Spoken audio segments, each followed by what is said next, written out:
बहुत बहुत स्वागत है मेरे इस चैनल गेनमेट्स में। आज की जो टॉपिक है वो मिरर से होने वाली है। ये मिरर है क्या? मिरर का मतलब होता है आपका एक दर्पण, जो आईना आप घर में देखते हैं। आप क्या करते हैं, मान लीजिए कि आपको कहीं सज संवर के जाना है, ठीक है, तो आप बढ़िया वेल मेंटेन कपड़ा पहनते हैं, क्रीम वॉशिंग पाउडर पोत लेते हैं। कितने लड़कियां जो होती हैं गोरी होने के बावजूद भी मेकअप करती हैं, उनका मेकअप ही नहीं मतलब समझे रुकवे नहीं करता है। कितनों भी खूबसूरत भगवान नेचुरल ब्यूटी भी दे दिए हैं ना, तो उनकी ब्यूटी, उस ब्यूटी पर भी ब्यूटी लगाने की कोशिश करती हैं और ब्यूटी जो है ब्यूटी हो जाती है। कहने का मतलब जो गोरी भी होती हैं वो भी कलूठी हो जाती हैं। क्या करके? केमिकल पोत के। अब केमिकल जितना पोतेंगे तो क्या वो नेचुरल थोड़ी रहेगा, वो नेचुरल हो जाएगा। कहने का मतलब यहाँ पे कि जब आप कहीं पार्टी में किसी भी फंक्शन में जाते हैं तो सबसे पहले आप अपना क्या देखते हैं? चेहरा देखते हैं कि कहीं किसी एंगल से गड़बड़ तो नहीं हो गया। उस गड़बड़ी को ठीक करने के लिए आप एक शीशा के सामने खड़ा होते हैं और वही शीशा क्या कहलाता है? मिरर कहलाता है। वही मिरर है, ठीक है। कभी भी अगर कोई व्यक्ति अगर आपको सुझाव देता है तो ये कहता है कि आप एक मिरर के सामने खड़ा हो जाइए और खुद से बात कीजिए, तो वो भी क्या है? एक मिरर का एग्जाम्पल दे रहा है। मिरर का मतलब होता है कि ऐसा चीज जिसमें आपका हूबहू तस्वीर बन जाए, वो मिरर कहलाता है। कहने का मतलब कि एक ऐसा शीशा जिसे आप कह सकते हैं एक ऐसी साधन जिसके माध्यम से आप अपनी तस्वीर को क्या कर सकते हैं, आप अपने पिक्चर को हूबहू देख सकते हैं, वो मिरर कहलाता है। मिरर के बारे में एक बार और जानकारी समझिए। मिरर क्या है? आप अपने खूबसूरत करलुट्ठे गोरे काले कौनहू चेहरा को जिस साधन के माध्यम से, जिस मीडियम के माध्यम से आप अपने को देखते हैं, वो मिरर कहलाता है। मिरर की दो कैटेगरी होती है। मिरर की दो कैटेगरी। अब बहुत सारे बच्चे कहेंगे कि एक कॉनकेव होता है, कन्वेक्स होता है। अरे नहीं, पहले समझो। पहला होता है प्लेन मिरर और दूसरा होता है स्फेरिकल मिरर। पहला क्या होता है? Plane mirror. प्लेन मिरर मैंने ऐसे बना दिया। अब इसे कोई मिठाई नहीं समझेगा, कह देगा पेड़ा बना दिया है। पेड़ा नहीं है, ये प्लेन मिरर है। एकदम ऐसे रहता है, ठीक है। और जैसे आप अपने घर में आप आईना देख सकते हैं तो वह प्लेन मिरर का होता है। स्फेरिकल मिरर एक गोल पिंड की तरह होता है, गोले की तरह होता है, ठीक है। गोल एकदम ऐसे बॉल की तरह होता है। इसको दो हिस्सों में काटा जाएगा तो ये दो मिरर अलग अलग मिररों में टूट जाता है। तो सबसे पहले हम बारी बारी से एक एक चीजों को पढ़ेंगे कि प्लेन मिरर होता क्या है। प्लेन मिरर, मैंने बताया कि मिरर है क्या, तो मिरर का मतलब यह है कि जिसमें किसी ऑब्जेक्ट का तस्वीर बनती है वही क्या कहलाती है? मिरर कहलाती है। मतलब कि ऐसी कोई वस्तु या ऐसा कोई ऑब्जेक्ट जिसमें किसी दूसरे ऑब्जेक्ट का क्या बनता है? उसका तस्वीर बनता है। चाहे वह रियल बने चाहे वर्चुअल बने, फर्क नहीं पड़ता है, तस्वीर बनना चाहिए, वही क्या कहलाता है? मिरर कहलाता है। मिरर दो है, दो टाइप्स के होते हैं, plane mirror, spherical mirror. Plane mirror क्या होता है? प्लेन मिरर के बारे में अब पढ़ लेते हैं कि प्लेन मिरर क्या है। वह मिरर जिसकी फोकस जो लेंथ होती है, जो फोकस डिस्टेंस होती है, वो इनफाइनाइट होती है। पहला क्वेश्चन अति महत्वपूर्ण, एकदम छाप लीजिए, दिमाग में एकदम बैठा लीजिए कि ऐसा मिरर जिसका फोकस लेंथ क्या होता है? इनफाइनाइट होता है। ध्यान से सुनिए, फोकस लेंथ जो होता है वो इनफाइनाइट होता है। उस मिरर को कौन सा मिरर कहते हैं? प्लेन मिरर कहते हैं। ये आपका 1 नंबर में या 2 नंबर का सवाल है, छपेगा आपके बोर्ड के पेपर में, किसी ना किसी सेट में छपेगा। वह मिरर जिसका फोकस लेंथ क्या होता है? इनफाइनाइट होता है, उसे क्या कहते हैं? प्लेन मिरर कहते हैं। फोकस लेंथ इनफाइनाइट होता है, उसे क्या कहते हैं? प्लेन मिरर कहते हैं। इसकी खास बात क्या होती है? इसकी खास बात यह होती है कि यह हमेशा जो होता है वर्चुअल इमेज बनाता है। ध्यान से सुनिए, वर्चुअल इमेज बनाता है, रियल इमेज नहीं बनाता है। क्या बनाता है? वर्चुअल इमेज बनाता है। वर्चुअल का मतलब होता है आभासी, जो चीजें आभास होती है उस चीज को बनाता है। कहने का मतलब जब आप आईना के सामने खड़े होते हैं और अपने आप को देखते हैं, ठीक है, नंगा पुंगा शरीर, तो आप अपने आप को जब देखते हैं तो उसमें जो है आपका जो शरीर दिखता है वो आपका वर्चुअल इमेज दिखता है, रियल नहीं। कोई कह देगा कि रियल है तो घंटा रियल नहीं है, वो वर्चुअल इमेज है। उसमें जो तस्वीर बन रही है वो रियल नहीं है, वर्चुअल इमेज होती है। इसकी फोकस लेंथ क्या होती है? इनफाइनाइट होती है। इसका कौन सा इमेज बनेगा? Virtual image. सवाल एक और टाइप का सवाल पूछ देता है कि अगर आप आईना के सामने खड़े हैं और चलते हुए आ रहे हैं तो एक उसमें आपकी तस्वीर भी तो बनी हुई है, तो भी तो आती हुई दिखाई देगी। अगर मान लीजिए कि ये जो है आस्था है, ये आस्था क्या कर रही है? अपनी आस्था से चलते हुए आ रही है। किसके सामने? आईना के सामने, बड़ी आस्था लगा के आ रही है। आस्था उसको ये है कि हम जब जाएंगे आईना में तो अपने आप को देखेंगे कि हम कहीं कलुट्ठी तो नहीं हो गए, गोरे तो नहीं हो गए। तो आस्था जी आई मिरर के सामने और ये क्या की, अपने खूबसूरत चेहरा को देखी, लेकिन खूबसूरत से बदसूरत हो गया है जब इन्होंने आईनवा में देखा। आईना का मतलब मिरर में देखा, लेकिन जब मिरर में देखा तो ये उन्होंने कहा कि ठीक है हमारा चेहरा भले से गोबर हो गया है तो क्या हुआ, लेकिन उन्होंने फिजिक्स का निर्माण किया और उन्होंने कहा कि अगर हम चलते हुए जिस स्पीड से आ रहे हैं, क्या उसमें जो बन रही तस्वीर है उसकी भी स्पीड होगी कि नहीं होगी। तो स्पीड उन्होंने कैलकुलेट किया कि इन्होंने कहा कि अगर हमारी स्पीड 5 मीटर प्रति सेकेंड है तो इसमें बन रहे हुए इमेज की क्या स्पीड होगी। तो उन्होंने कहा कि ठीक है, कैलकुलेशन कर दिया कि इसका 2 गुना हो जाएगा। तो कितना हो जाएगा, 2 × 5 कर दीजिए और ये 2 × 5 करेंगे तो 10 मीटर प्रति सेकेंड। सवाल क्या बनेगा, आप ध्यान से सुनिए। जब कोई ऑब्जेक्ट मिरर के सामने दौड़ते हुए आता है और उसकी स्पीड 5 मीटर पर सेकेंड हो तो बन रही हुई जो तस्वीर बन रही है उसकी जो स्पीड होगी वह 10 मीटर प्रति सेकेंड की स्पीड से चलेगी या आएगी। ये आपका क्या बन गया, इंपॉर्टेंट सवाल बन गया। समझ गए आप क्या बना सवाल, कि जब कोई ऑब्जेक्ट किसी स्पीड 5 मीटर पर सेकेंड की स्पीड से चल रही हो तो बताइए कि उस प्लेन मिरर में उसका स्पीड क्या होगा। तो बताएंगे उसका 2 गुना हो जाएगा, डबल हो जाएगा। तो कितना हो जाएगा, 2 × 5 = 10, 10 मीटर पर सेकेंड। अगर यह 6 कर देंगे तो 12, यहाँ पे 15 कर देंगे तो 30 हो जाएगा, 50 कर देंगे तो यहाँ पे 100 हो जाएगा। 2 गुना कर दीजिए सीधे। तो ये हो गया प्लेन मिरर से संबंधित कुछ इंपॉर्टेंट फार्मूला और कुछ इंपॉर्टेंट पॉइंट्स। ये आपको याद रखिए, फोकस लेंथ इनफाइनाइट होता है, वर्चुअल इमेज बनता है, जो ऑब्जेक्ट की जो स्पीड होती है वह उसकी 2 गुनी इसमें बन रही इमेज की स्पीड बन जाती है।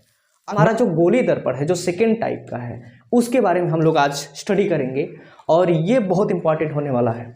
जितने भी यूपी बोर्ड के बच्चे हैं स्पेशली इस वीडियो को पूरा देखेंगे, क्योंकि हर एक टॉपिक पे अलग अलग टाइप के एक लेक्चर बनेगी, उसमें इंपॉर्टेंट क्वेश्चन और उससे संबंधित महत्वपूर्ण परिभाषाएं आपको बताई जाएंगी।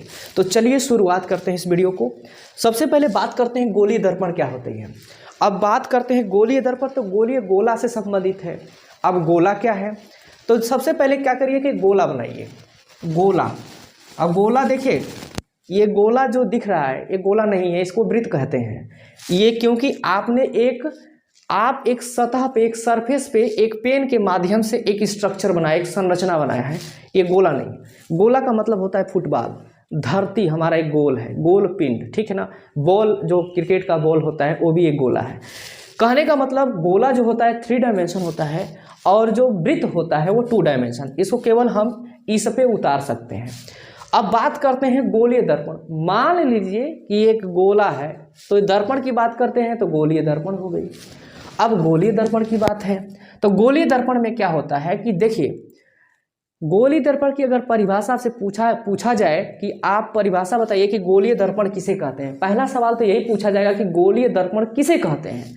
तो गोलीय दर्पण की परिभाषा, ऐसे दर्पण जो दो अर्धगोलीय दर्पणों से मिलकर बना होता है। 2 अर्धगोलीय दर्पण, अर्ध का मतलब होता है आधा और दर्पण का मतलब होता है दर्पण मतलब मिरर।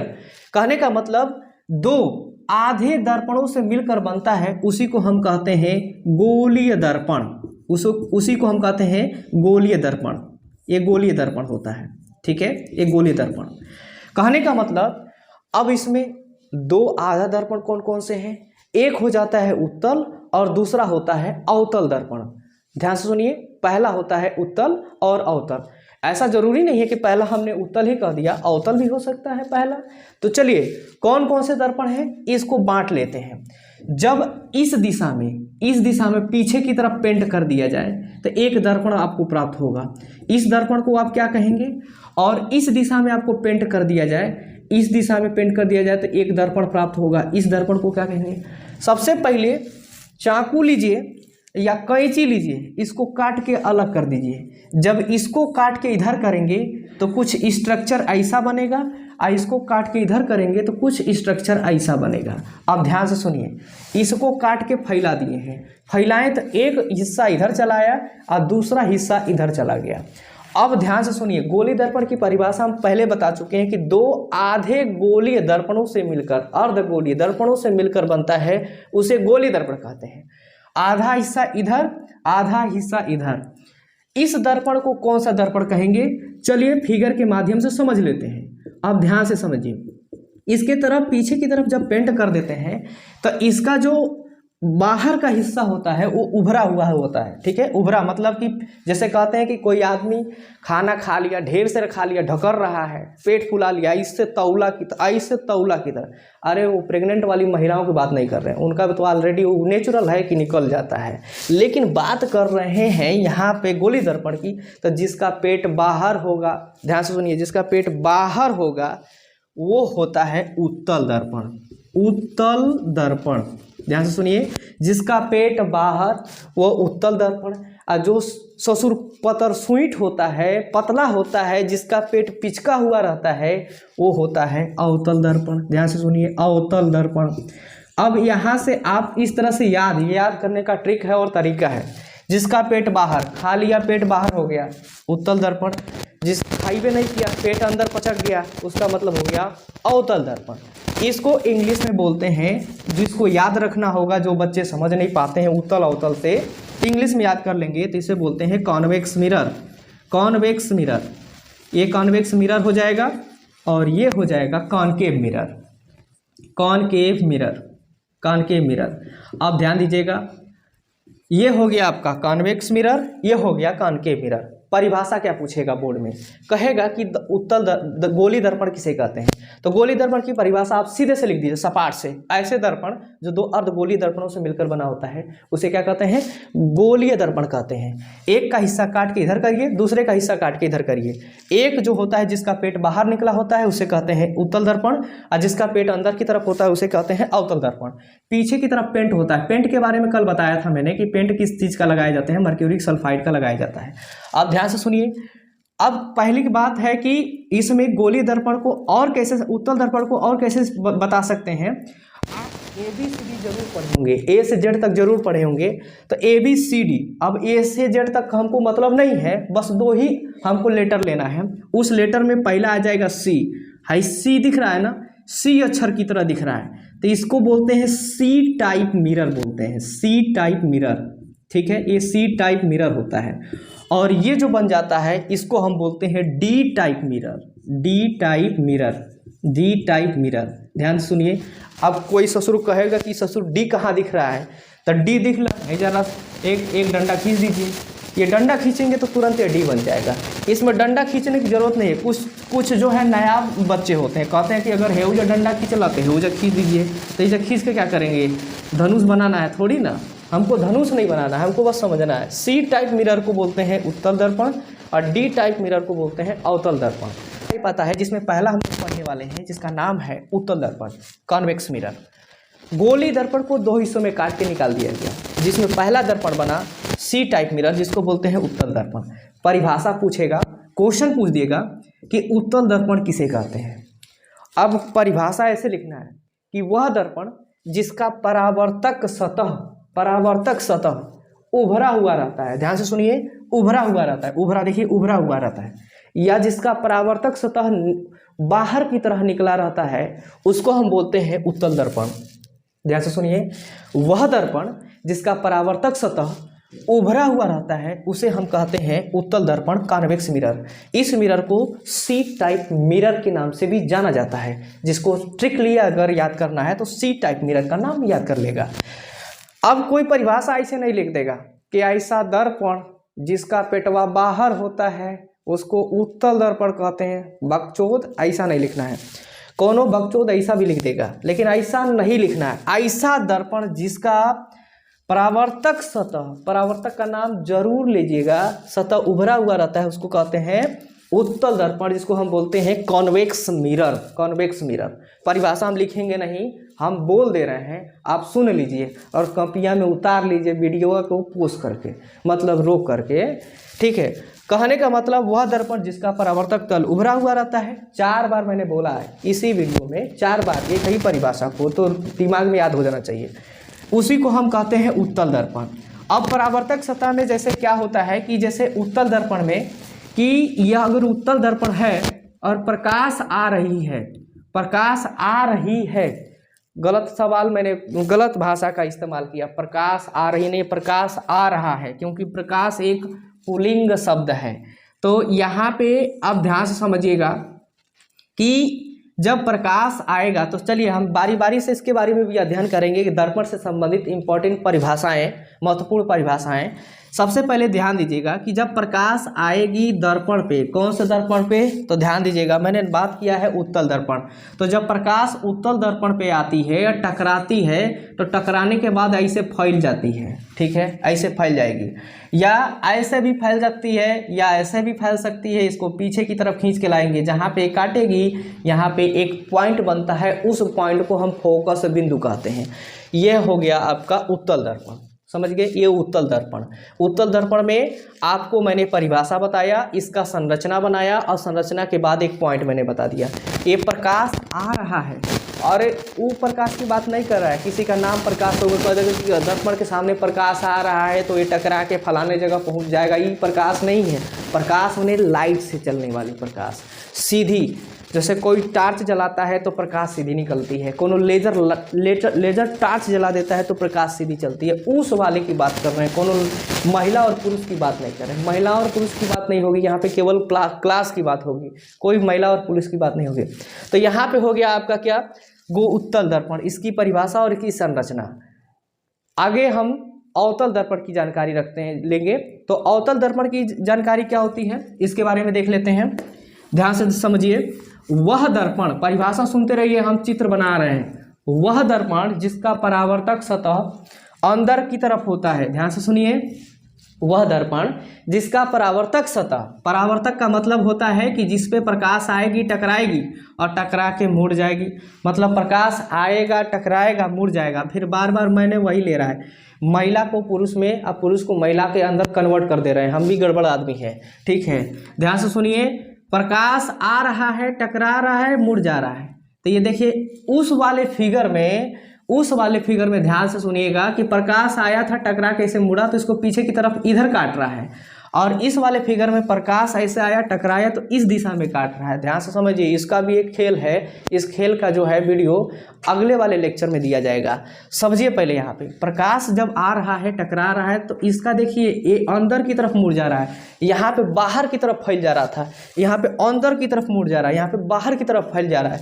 तो यह ध्यान से समझिए, इससे भी आप बता सकते हैं। तो इसकी परिभाषा क्या होगी, परिभाषा जिसको हम बोलते हैं डिफिनेशन, परिभाषा क्या है, वह दर्पण जिसका परावर्तक तल अंदर की तरफ होता है। ये मत कोई कहेगा कि जिसका पेटवा अंदर होता है, वो नहीं लिखना है, नहीं तो टीचरवा काट के अंदर कर देगा, 0 सन्नाटा कर देगा, ठीक है ना। नंबर मिलेगा 0 सन्नाटा, याद रखिए। तो ये सन्नाटा वाला नंबर नहीं लीजिएगा, ठीक है, यहाँ पे 0 सन्नाटा का नंबर नहीं चाहिए। आप वही चीज़ लिखेंगे कि जिसमें आपको पूरा का पूरा नंबर मिले। वह दर्पण जिसका परावर्तक तल क्या होता है, अंदर की तरफ होता है, धंसा हुआ रहता है, उसे हम क्या कहते हैं, अवतल दर्पण कहते हैं। कौन सा दर्पण कहते हैं, अवतल दर्पण, ठीक है ना। ये परिभाषा आप लिख लीजिए, फिगर बनाइए, परिभाषा के साथ फिगर बनाएंगे पूरा नंबर मिलेगा, नहीं बनाएंगे तो नहीं नंबर मिलेगा। दर्पण संबंधी अति महत्वपूर्ण परिभाषाओं से, इसमें बोर्ड में कौन कौन सी परिभाषाएं जो अति महत्वपूर्ण है जिससे पूछा जा सकता है, ये यूपी बोर्ड स्पेशल बैच के लिए है। तो इसमें आपसे दर्पण संबंधी कौन महत्वपूर्ण परिभाषाएं पूछ सकती हैं। चलिए इसको बारी बारी से हम लोग एनालिसिस करेंगे, देखेंगे, समझेंगे और बूझेंगे। अगर आप यूपी बोर्ड में हैं और अपनी तैयारी कर रहे हैं तो प्लीज़ इस वीडियो को बहुत ध्यान से देखेंगे, क्योंकि वो चीज़ें बताई जाएगी कि बहुत सारे बुक्स में या बहुत सारे ऐसे टीचर्स होते हैं जो क्या करते हैं, छोटे छोटे आंसर को बड़े बड़े लैंग्वेज में या कठिन लैंग्वेज में लिखवा देते हैं। मतलब उनकी जो भाषा होती है वो बड़ी कॉम्प्लिकेटेड होती है। यहाँ पे जो भाषा होगी वो बहुत सरल रखी जाएगी और सरल भाषा में समझाई जाएगी। एक फिगर बनाइए, 10 क्वेश्चन का आंसर लिख दीजिए, इस तरह का क्वेश्चन आपको बताया जाएगा, इस तरह से आप समझाया जाएगा। तो सबसे पहले शुरुआत करते हैं। सबसे पहले देखिए दर्पण मैंने बनाया, इस दर्पण को हम अवतल दर्पण कहते हैं। हम लोग पिछले लेक्चर में हम लोग देख चुके हैं। इसमें आपको बताया जाएगा कि अवतल दर्पण में कौन कौन सी चीजें जो महत्वपूर्ण होती हैं, उस चीज को ध्यान से देखिए। सबसे पहले बात करते हैं ध्रुव की। इसमें मुख्य अक्ष लिखा गया है, फिर द्वारक लिखा गया है, फोकस बिंदु लिखा गया है, वक्रता केंद्र लिखा गया है, एक वस्तु लिखा गया है, और यहाँ पे प्रकाश जो आ रही है उसका परावर्तन भी दिखाया गया है। तो चलिए शुरुआत करते हैं। शुरुआत करने के लिए सबसे पहले आप एक एक बिंदु से हम लोग कोशिश करेंगे कि एक एक बिंदु को समझेंगे। और सबसे पहला बिंदु जो होगा, इसमें पहला बिंदु जो होगा सी, जिसे हम बोलते हैं वक्रता केंद्र। वक्रता केंद्र, वक्रता केंद्र है क्या, इसके बारे में देखते हैं बाबू। वक्रता केंद्र क्या होता है? कहता है कि गोले का वह केंद्र, अब गोला तो गोले समझ लीजिए, गोले का वह केंद्र या वृत्त का वह केंद्र जिससे परिधि की हर जगह से दूरियां क्या होती है, समान होती है। अब हम आपको वृत्त और गोला नहीं पढ़ा रहे हैं, पढ़ा रहे हैं गोलीय दर्पण। सेम टू सेम वही चीज होती है। कहने का मतलब कि जब एक गोलीय दर्पण को बीच से दो भागों में काटेंगे तो उत्तल और अवतल भागों में टूट जाता है, तो इसका जो बीचों बीच का हिस्सा होता है वही केंद्र कहलाता है। इस केंद्र को वक्रता केंद्र कहते हैं। अब इसकी परिभाषा कैसे लिखेंगे? तो लिखेंगे परिभाषा में, देखिए वक्रता केंद्र की परिभाषा कैसे लिखेंगे? तो कह रहा है कि वक्रता केंद्र किसी गोलीय दर्पण का वह भाग होता है जिससे दर्पण से हर जगह से दूरियां क्या होती है, समान होती है। दर्पण से सभी जगहों से दूरियां क्या होती है, समान होती है। उस केंद्र को वक्रता केंद्र कहते हैं। उस केंद्र को वक्रता केंद्र कहते हैं। क्या बताया मैंने कि गोले का वह केंद्र या गोली दर्पण का वह भाग जिससे उसके गोलीय दर्पण से या दर्पण से सभी जगहों से दूरियां समान होती है, उसे हम क्या कहते हैं, वक्रता केंद्र कहते हैं। ये स्पेशली अवतल दर्पण के लिए नहीं है, ये दोनों के लिए है। मैंने उत्तल दर्पण का फिगर नहीं बनाया है क्योंकि एक ही में दोनों चीज समाहित हो जाएगी और एक ही चीज से आप दोनों चीज लिख सकते हैं, बदलेगा नहीं, परिभाषा वही चीज रहता है। तो वक्रता केंद्र के बारे में आपने समझ लिया। पहला हो गया वक्रता केंद्र। दूसरा हो जाता है दूसरा वक्रता त्रिज्या। वक्रता त्रिज्या क्या होती है? वक्रता त्रिज्या समझने से पहले हम दर्पण के बारे में समझ लेते हैं। दर्पण में एक पॉइंट लिखा गया है जिसको हम बोलते हैं ध्रुव, जिसको हम पोल P से प्रदर्शित करते हैं। ये पोल क्या होता है, ध्रुव क्या होता है? गोले के मध्य बिंदु को दर्पण का ध्रुव कहते हैं। बस परिभाषा खत्म। तीसरा पॉइंट मैं लिख दे रहा हूं, ध्रुव।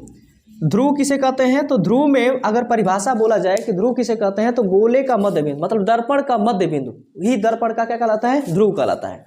अब वक्रता केंद्र के बारे में समझ लेते हैं। वक्रता त्रिज्या, वक्रता केंद्र से ध्रुव की बीच की दूरी, ध्यान से सुनिए, वक्रता केंद्र से ध्रुव की बीच की दूरी क्या कहलाती है, वक्रता त्रिज्या कहलाती है। इसको R से प्रदर्शित किया जाता है। क्या किसकी परिभाषा देंगे? वक्रता त्रिज्या की परिभाषा अगर लिखा जाए तो केंद्र से ध्रुव के बीच की दूरी, केंद्र से ध्रुव के बीच की दूरी क्या कहलाएगी, वक्रता त्रिज्या कहलाएगी। ध्रुव के बारे में मैंने बता दिया, दर्पण का मध्य बिंदु दर्पण का ध्रुव कहलाता है। अगला बात करते हैं फोकस बिंदु क्या कहते? फोकस बिंदु, चौथा जो पॉइंट होगा वो फोकस बिंदु से संबंधित है। फोकस बिंदु क्या होता है? फोकस बिंदु, इसके बारे में देख लेते हैं। फोकस पॉइंट, ये अति महत्वपूर्ण प्रश्न है यूपी बोर्ड का। यूपी बोर्ड का एकदम अति महत्वपूर्ण प्रश्न है, इसको एकदम रट लीजिए, छाप लीजिए दिमाग में। कहने का मतलब क्या है कि जब प्रकाश मुख्य के समांतर चलती हुई आ रही होती है और दर्पण से परावर्तन के पश्चात मुख्य अक्ष को किसी बिंदु पर काटती है, उस बिंदु को कौन सा बिंदु कहते हैं? फोकस बिंदु कहते हैं। उस बिंदु को क्या कहते हैं? फोकस बिंदु। अब हम फोकस बिंदु की बात किए उससे पहले एक नाम लिए थे जिसका नाम है मुख्य अक्ष। तो मुख्य अक्ष की परिभाषा क्या समझेंगे? यहाँ पे पांचवा पॉइंट लिख लेते हैं, मुख्य अक्ष। पांचवा पॉइंट है मुख्य अक्ष। मुख्य अक्ष क्या होता है? अब ध्यान से समझिए, मुख्य अक्ष किसे कहते हैं, जिसे हम इंग्लिश में प्रिंसिपल एक्सिस के नाम से जानते हैं। प्रिंसिपल एक्सिस, मुख्य अक्ष किसे कहेंगे? मुख्य अक्ष, ध्यान दे दीजिए, मुख्य अक्ष किसे कहेंगे? कहने का मतलब यह है कि जब वह लाइन जो केंद्र और ध्रुव से होकर गुजर जाती है, देखिए एक लाइन है केंद्र से, फोकस से और ध्रुव से होकर ये सीधे निकल जा रही है, इस लाइन को ही मुख्य अक्ष कहते हैं। अगर परिभाषा को लिखना होगा तो कैसे लिखेंगे? वह रेखा जो केंद्र और ध्रुव से होकर गुजरती है उस रेखा को मुख्य अक्ष कहते हैं। क्या कहते हैं? मुख्य अक्ष। इसको इंग्लिश में प्रिंसिपल एक्सिस कहते हैं। मुख्य अक्ष मतलब कि वह रेखा जो केंद्र और ध्रुव से होकर गुजरती है उसे क्या कहते हैं? मुख्य अक्ष कहते हैं। क्या कहते हैं? मुख्य अक्ष कहते हैं। तो मुख्य अक्ष की परिभाषा आपने देख लिया। अब बताते हैं कि वही प्रकाश जब आ रही थी और दर्पण से परावर्तन के पश्चात मुड़कर मुख्य अक्ष को किसी बिंदु पर काट रही थी, उस बिंदु को क्या कहेंगे? फोकस बिंदु कहेंगे। क्या कहेंगे? फोकस बिंदु कहेंगे। और जब फोकस बिंदु निकल जाए तो अगला पूछ देता है फोकस दूरी किसे कहते हैं? फोकस दूरी। फोकस दूरी किसे कहते हैं?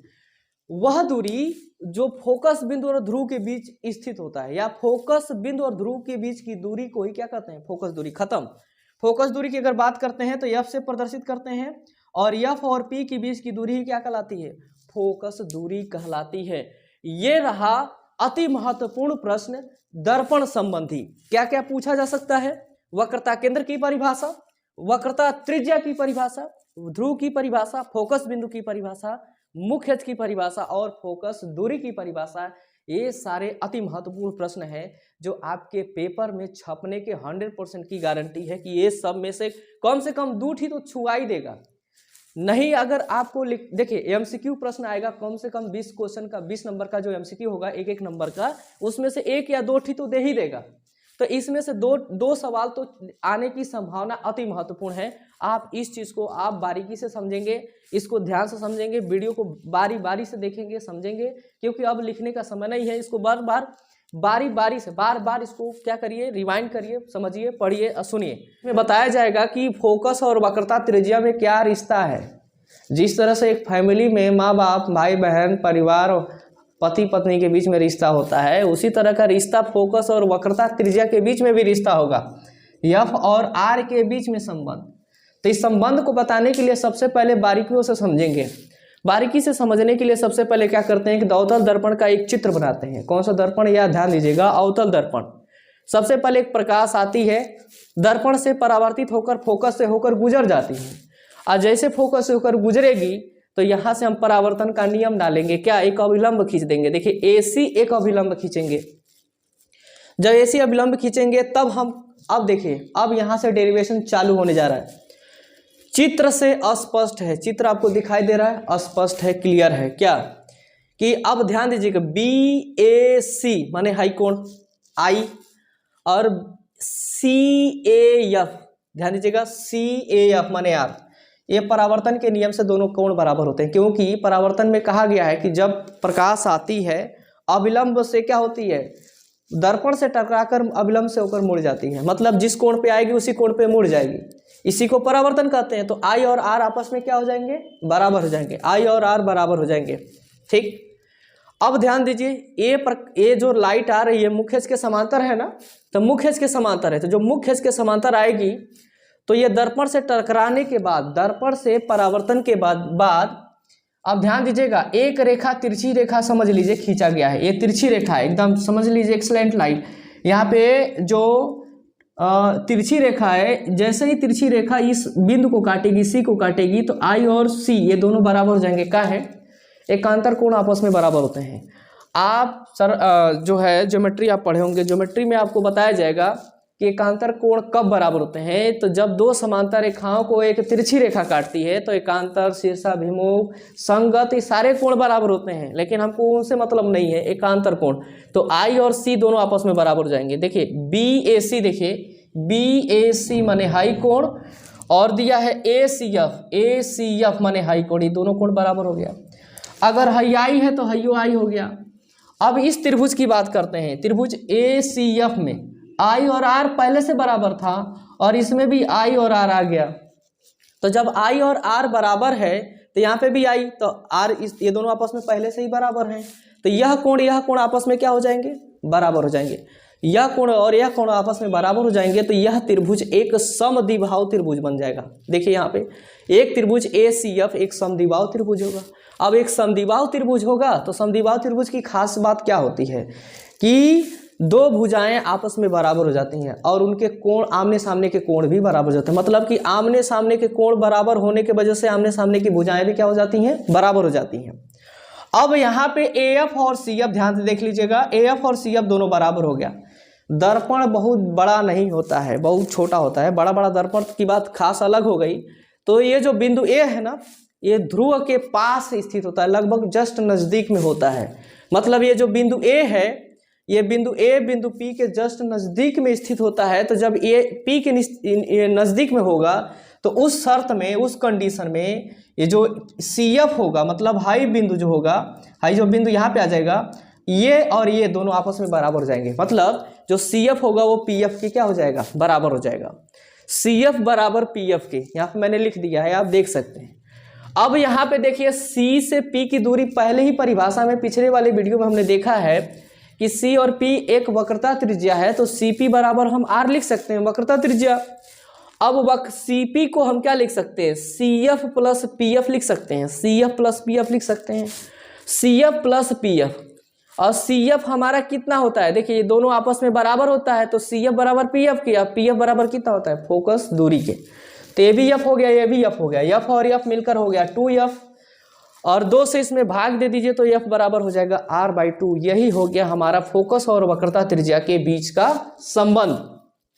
अगर ये वीडियो अच्छी लगे तो दोस्तों के पास जरूर शेयर करें, बारी बारी से देखते रहें, बार बार देखते रहें, और कोई भी कंफ्यूजन हो तो कमेंट बॉक्स में जरूर बताएं कि कोई भी चीज़ दिक्कत क्या है, तो हम उस चीज़ को निवारण करेंगे, सुलझाएं। प्रतिबिंब के बारे में समझेंगे कि प्रतिबिंब होता क्या है, एक्चुअली जो प्रतिबिंब है क्या। जब आप किसी दर्पण के सामने या आईना के सामने खड़े होते हैं तो आपका एक तस्वीर प्राप्त होता है उस आईने में, ये नहीं कि हवा में तस्वीर बनेगा, तो आईने में तस्वीर बनता है, उस तस्वीर को ही कहते हैं कि आपका एक छाया, एक चित्र बन रहा है, उस चित्र को ही क्या कहते हैं, प्रतिबिंब कहते हैं, इमेज कहते हैं। इमेज का मतलब होता है, जैसे आप कुछ लोग इस तरह से भी कहते हैं कि या भाई आपका जो है व्यवहारिक, जैसे आप लोगों से व्यवहार बनाते हैं, अपनी जो है कल्चरल जो है सांस्कृतिक रूप को परिभाषित करते हैं, तो लोग कहते हैं कि भाई आप अपनी किस तरह का छाप छोड़े हैं, तो आपकी इमेज क्या है, लोगों के बीच में इमेज क्या है। उसी तरह का इमेज जो होता है लोगों के बीच में बन जाता है कि हाँ फलाने बहुत बढ़िया है और ये जो है बहुत अच्छा काम करते हैं, इनकी व्यवहार अच्छा है, इनके प्रति जो है नॉलेज जो है हमको सीख लेना चाहिए। तो कहने का मतलब वो इमेज नहीं है, इमेज यहाँ पे हम लोग तस्वीर से संबंधित है और तस्वीर से संबंधित सवालों को समझेंगे। प्रतिबिंब किसे कहते हैं, इसकी सबसे पहले परिभाषा, प्रश्न ये है कि प्रतिबिंब किसे कहते हैं। अगर परिभाषा की बात करते हैं तो परिभाषा इसका ये बनेगा कि जब दो प्रकाश की किरण, ध्यान से सुनिए, दो प्रकाश की किरण, अब दो प्रकाश की किरण कहने का मतलब एक वस्तु यहाँ पे है और उसका टॉप पॉइंट यहाँ पे है और उसका जो है डाउन पॉइंट यहाँ पे है। यहाँ से प्रकाश चलेगी, यहाँ से भी चलेगी, और जहाँ पे दोनों प्रकाश की किरण एक दूसरे को काटेंगी वहीं पर वस्तु का प्रतिबिंब प्राप्त होगा। क्या बनेगा, प्रतिबिंब। ध्यान से सुनिए, जब दो प्रकाश की किरणें एक दूसरे को, जब दो प्रकाश की किरणें एक दूसरे को जिस बिंदु पर काटती हैं उस बिंदु पर वस्तु का एक तस्वीर प्राप्त होता है, उस तस्वीर को, उस छाया को, उस चलचित्र को ही क्या कहते हैं, प्रतिबिंब कहते हैं। प्रकाश की किरणें अगर एक दूसरे को जिस बिंदु पर काटती हैं वहीं पर वस्तु का क्या बनता है, प्रतिबिंब बनता है। प्रतिबिंब की अगर बात करते हैं तो प्रतिबिंब दो तरह का होता है, दो तरह का प्रतिबिंब होता है। प्रतिबिंब के टाइप की बात करते हैं तो टाइप में दो टाइप का हो जाएगा। पहला जो टाइप बनेगा ये जो बनता है वास्तविक प्रतिबिंब बनता है, ये वास्तविक प्रतिबिंब बनेगा, वास्तविक प्रतिबिंब। और दूसरा जो बनेगा वो आभासी प्रतिबिंब बनेगा, आभासी प्रतिबिंब, आभासी प्रतिबिंब, आभासी प्रतिबिंब। पहला क्या बनेगा, वास्तविक प्रतिबिंब, और दूसरा क्या बनेगा, आभासी प्रतिबिंब। हम लोग प्रतिबिंब को परिभाषित किए कि जब दो प्रकाश किरणें एक दूसरे को जिस बिंदु पर काटी तो वहां पर वस्तु का प्रतिबिंब बना। अब वह प्रतिबिंब दो हिस्सों में टूट गया, एक वास्तविक और एक आभासी। वास्तविक को हम कहते हैं रियल इमेज और आभासी को बोलते हैं वर्चुअल इमेज। रियल इमेज और वर्चुअल इमेज। वास्तविक प्रतिबिंब क्या कहा, किसे कहते हैं, तो वास्तविक प्रतिबिंब की परिभाषा और आभासी प्रतिबिंब की परिभाषा, यहां से अलग अलग चीजों को हम लोग समझ लेते हैं। वास्तविक प्रतिबिंब वो होता है जिसे पर्दे पर प्राप्त नहीं किया जा सकता, जिसे पर्दे पर प्राप्त नहीं किया जा सकता, प्राप्त नहीं किया जा सकता, ठीक है। वास्तविक प्रतिबिंब वह प्रतिबिंब होता है जिसे हम पर्दे पर प्राप्त नहीं कर सकते हैं, वह वास्तविक प्रतिबिंब कहलाता है। आभासी प्रतिबिंब किसे कह सकते हैं, जिसे हम पर्दे पर प्राप्त कर सकते हैं, जिसे हम पर्दे पर प्राप्त कर सकते हैं, प्राप्त कर सकते हैं। ये जो प्रतिबिंब कहलाता है, ये जो है आभासी प्रतिबिंब कहलाता है।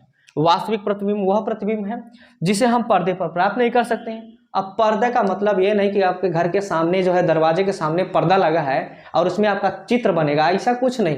पर्दे का मतलब होता है टीवी। टीवी आप प्रतिबिंब के बारे में हमने देखा कि प्रतिबिंब दो तरह का होता है, एक वास्तविक प्रतिबिंब और दूसरा आभासी प्रतिबिंब। वास्तविक प्रतिबिंब उसे कहते हैं जिसे हम पर्दे पर प्राप्त नहीं कर सकते हैं। आभासी प्रतिबिंब उसे कहते हैं जिसे हम पर्दे पर प्राप्त कर सकते हैं। पर्दे का मतलब होता है कि जो टीवी होता है, आप मोबाइल में आप किसी चित्र को देखते हैं या टीवी में देखते हैं या टीवी में किसी मूवी को देखते हैं, उसमें जो चित्र बनता है वो चित्र क्या कहलाता है? वास्तविक प्रतिबिंब कहलाता है। गलत बोले हैं। वास्तविक प्रतिबिंब पर्दे पर प्राप्त नहीं किया जा सकता, मतलब कि यह प्रतिबिंब केवल मानव के रेटिना पर बनता है, हमारे आंखों के रेटिना पर बनता है। ये नहीं कहेंगे कि टीवी पर प्राप्त होगा। टीवी पर आभासी प्रतिबिंब बनता है। जो आप जैसे मान लीजिए आप किसी दर्पण के सामने खड़े हैं और भी कौन सा दर्पण है? समतल दर्पण। तो समतल दर्पण में जो चित्र बनता है वह चित्र हमेशा आभासी बनता है। समतल दर्पण में जो प्रतिबिंब बनता है वो आभासी बनता है। जैसे आप एक आईना के सामने खड़े हैं और आईना में अपने आप को ही देख रहे हैं, जब आपका तस्वीर उसमें बन रहा है उस तस्वीर को हम कहेंगे आभासी प्रतिबिंब, और ये हमारा वर्चुअल इमेज कहलाता है। टीवी पर प्राप्त कर सकते हैं तो टीवी पर जो प्राप्त कर सकते हैं वो हमारा क्या हो जाएगा? आभासी प्रतिबिंब। और जो टीवी पर प्राप्त नहीं कर सकते हैं, मतलब पर्दे पर प्राप्त नहीं कर सकते हैं, उसे हम कहते हैं वास्तविक प्रतिबिंब। वास्तविक प्रतिबिंब और आभासी प्रतिबिंब में बस यही अंतर है कि जिसे हम पर्दे पर प्राप्त कर सकते हैं उसे आभासी, और जिसे हम पर्दे पर प्राप्त नहीं कर सकते हैं उसे वास्तविक। टीवी में जो चित्र बनता है, मोबाइल फोन के अंदर जो चित्र बनता है, या समतल दर्पण के सामने जो चित्र बनता है उसे क्या कहते हैं? उसे हम आभासी प्रतिबिंब कहते हैं। और जो न टीवी पे बने, न मोबाइल फोन में बने, न आपके दर्पण में बने, उसे क्या कहेंगे? आपका वास्तविक प्रतिबिंब। तो उदाहरण इसका कैसे देंगे? इसके उदाहरण के लिए आपको अपनी आंखों की रेटिना को बताना पड़ेगा कि जो मानव की आंखों की जो रेटिना होती है, अब देखिए वहां से लेंस से संबंधित है, लेकिन जो वहां तस्वीर बनती है वह तस्वीर जो है वास्तविक कहलाती है। दर्पण में भी है वास्तविक प्रतिबिंब के लिए, उसके अलग अलग कंडीशन के बारे में पढ़ेंगे। जब हम उत्तल और अवतल दर्पण के बारे में पढ़ेंगे तो वहां पे बताया जाएगा कि किसमें वास्तविक बनेगा, किसमें आभासी प्रतिबिंब बनेगा। तो ये हो गया दर्पण से संबंधित प्रतिबिंब से संबंधित महत्वपूर्ण प्रश्न। अगर पूछ देगा कि वास्तविक प्रतिबिंब किसे कहते हैं तो बोलेंगे कि जिसे पर्दे पर प्राप्त नहीं कर सकते हैं। आभासी प्रतिबिंब किसे कहते हैं? जिसे पर्दे पर प्राप्त कर सकते हैं। उदाहरण के तौर पर आप TV, television, mobile phone, extra कुछ भी दे सकते हैं, लेकिन यहाँ पे आप मानव का नेत्र लिख लीजिएगा, रेटिना लिख लीजिएगा। बस ये प्रतिबिंब हुआ, ये दो हिस्सा हुआ, ये वास्तविक, ये आभासी, ये उसकी परिभाषा, ये इसकी परिभाषा, बस खत्म। अगर आप लोग अखंड लेवल के आदमी होंगे तो जो सोचते होंगे कि बे क्या बकवास कर रहा है, ये सब चीजें क्या कर रहा है, तो सोच लीजिए कि समझ लीजिए कि जिस दिन आप पेपर दे के आए और किसी समय आप वीडियो खोल के देख लिए तो आपको लगेगा कि हाँ यही क्वेश्चन बताया गया था और यही क्वेश्चन आपने मिस कर दिया।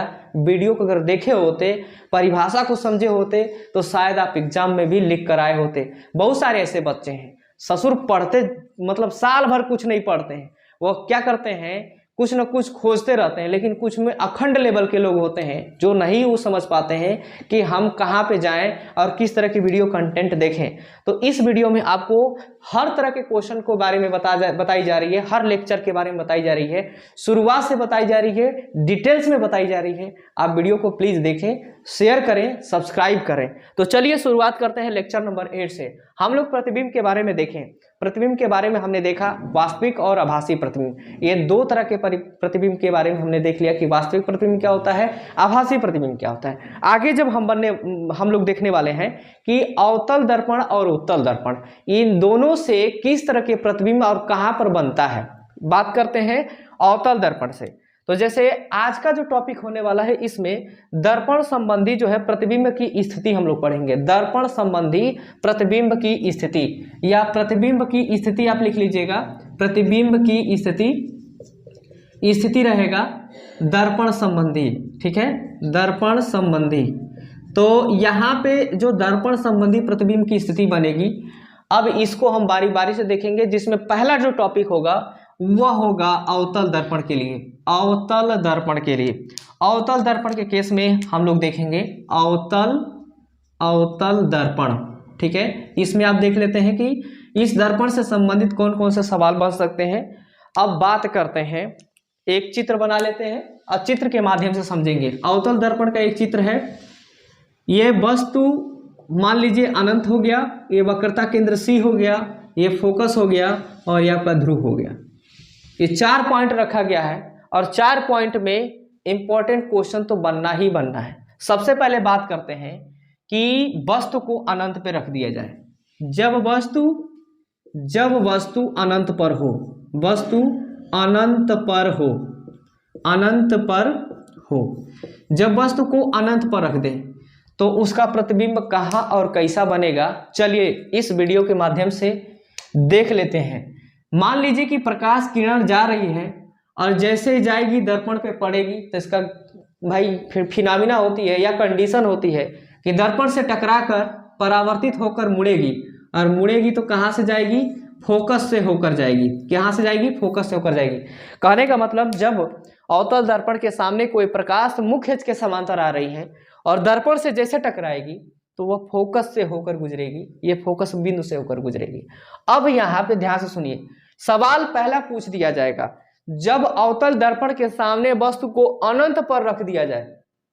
पहला सवाल है, जब अवतल दर्पण के सामने वस्तु को अनंत पर रख दिया जाए तो उसका आंसर होता है, उत्तर होता है, आप आंसर लिखिएगा, आंसर इसका लिखेंगे कि जब अवतल दर्पण के सामने वस्तु को अनंत पर रख दें तो उस वस्तु का प्रतिबिंब कहाँ बनेगा, फोकस पर बनेगा। कहाँ पर बनेगा, फोकस पे बनेगा, फोकस पर बनेगा। ठीक है, वस्तु से बहुत छोटा होगा, वस्तु से बहुत छोटा मतलब बिंदु से बिंदु आकार का, वस्तु से बिंदु आकार का, बिंदु आकार का। ठीक है, वस्तु से बिंदु आकार का और वास्तविक बनेगा। ध्यान से सुनिए, क्या बोल रहा है, वास्तविक बनेगा। क्या बोला गया है सवाल में, एक बार बारीकी से समझिए। जब वस्तु को अवतल दर्पण के सामने अनंत पर रख दिया जाए, उस वस्तु का प्रतिबिंब फोकस पर वस्तु से बिंदु आकार का, एकदम छोटा, पिद्दी लेवल का, एकदम सूक्ष्म आकार का, मटर के दाने जैसा, और वास्तविक प्रतिबिंब बनेगा। दूसरा कंडीशन में यह है कि जब वस्तु को, ध्यान से देखिए, वस्तु कहाँ था, अब वस्तु यहाँ पे था, यहाँ पे था, इस वस्तु को इसके बीच में रख दिया जाए। कहाँ पे रख दिया जाए, इस आदमी को उठा के, मान लीजिए कि आदमी है कठपुतली टाइप का, इसको उठा के इसके बीच में रख दीजिए। जैसे इसके बीच में रखेंगे तो इस वस्तु का प्रतिबिंब कहाँ बनेगा, तो देखिए इस वस्तु का प्रतिबिंब कहाँ बनेगा, इस वस्तु का प्रतिबिंब इसके बीच में बनेगा। ध्यान दीजिएगा, इसके बीच में बनेगा। किसके किसके बीच में बता रहे हैं, जब वस्तु को ठीक है अनंत और वक्रता केंद्र के बीच में रख दें, अनंत और वक्रता केंद्र के बीच में रख दें, वक्रता केंद्र, ठीक है, वक्रता केंद्र के बीच में। ध्यान से सुनिए, जब वस्तु अनंत और वक्रता केंद्र के बीच में होगा तो उस वस्तु का प्रतिबिंब कहाँ बनेगा, उस वस्तु का प्रतिबिंब यहीं से समझ लेते हैं, उस वस्तु का प्रतिबिंब फोकस और केंद्र के बीच में। जैसे वस्तु इधर घसकेगा प्रतिबिंब इधर घसकेगा। कहने का मतलब कि अगर वस्तु जो है दर्पण के सामने जैसे जैसे बढ़ाते जाएंगे तो प्रतिबिंब की जो स्थिति होगी वह दर्पण से आगे की तरफ दूर दूर हटता जाएगा। कहने का मतलब होता है कि हम वस्तु की स्थिति को पहचानेंगे तो प्रतिबिंब की स्थिति भी हमको पता चलती जाएगी। कहने का मतलब जब वस्तु को अनंत और वक्रता केंद्र के बीच में रखेंगे, अनंत और सी के बीच में रखेंगे तो उस वस्तु का प्रतिबिंब सी और एफ मतलब वक्रता केंद्र और फोकस के बीच में बनेगा, वक्रता केंद्र और फोकस के बीच में बनेगा। अब वक्रता केंद्र और फोकस के बीच में क्या होगा, तो चलिए देख लेते हैं वक्रता केंद्र और फोकस के बीच में कैसा बनेगा। तो लिखेंगे, इसका आंसर लिखेंगे, इसका आंसर कि जब वस्तु को अनंत और वक्रता केंद्र के बीच में रखें तो उसका प्रतिबिंब हमारा फोकस और वक्रता केंद्र के बीच में, फोकस और वक्रता केंद्र के बीच में, वक्रता केंद्र के बीच में कैसा बनेगा, वास्तविक बनेगा, वास्तविक उल्टा तथा, यहाँ पे वास्तविक उल्टा, यहाँ पे भी उल्टा लिख लीजिएगा, उल्टा छूट गया था, वास्तविक उल्टा तथा वस्तु से छोटे आकार का, वस्तु से छोटे आकार का बनेगा, मतलब वस्तु से छोटा होगा, बिंदु नहीं होगा, छोटे आकार का होगा। अगला क्वेश्चन है, अगला क्वेश्चन नंबर तीसरा है। तीसरे में बोला जा रहा है कि अगर वस्तु को इस वस्तु को उठाकर यहाँ पे रख दीजिए, इस वाले पे रख दीजिए। जैसे वस्तु को C पर रखेंगे, मतलब जब वस्तु की स्थिति कहाँ हो, जब वस्तु C पर स्थित हो, C पर स्थित हो, जब वस्तु C पर स्थित हो तो इसका आंसर क्या लिखेंगे? ध्यान से सुनिए, इसका भी आंसर फिगर से ही समझिए, ध्यान दीजिए, ये फिगर से समझिए। जब C पर होगा तो वस्तु कहाँ चला जाएगा? देखिए पहले यहाँ पे था, अब यहाँ से हटकर यहाँ पे आ जाएगा, मतलब C पर ही आ जाएगा।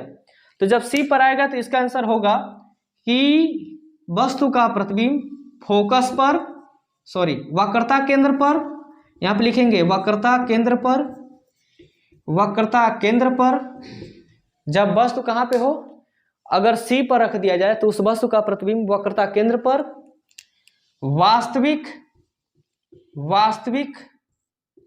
उल्टा तथा वस्तु के, सुनिए, वस्तु के आकार का बनेगा। मतलब कि जो समझ लीजिए जितना बड़ा वस्तु होगा उतने ही बड़े प्रतिबिंब की आकार होगी। मतलब कि इसकी लंबाई दोनों आपस में क्या होंगी? बराबर होंगी।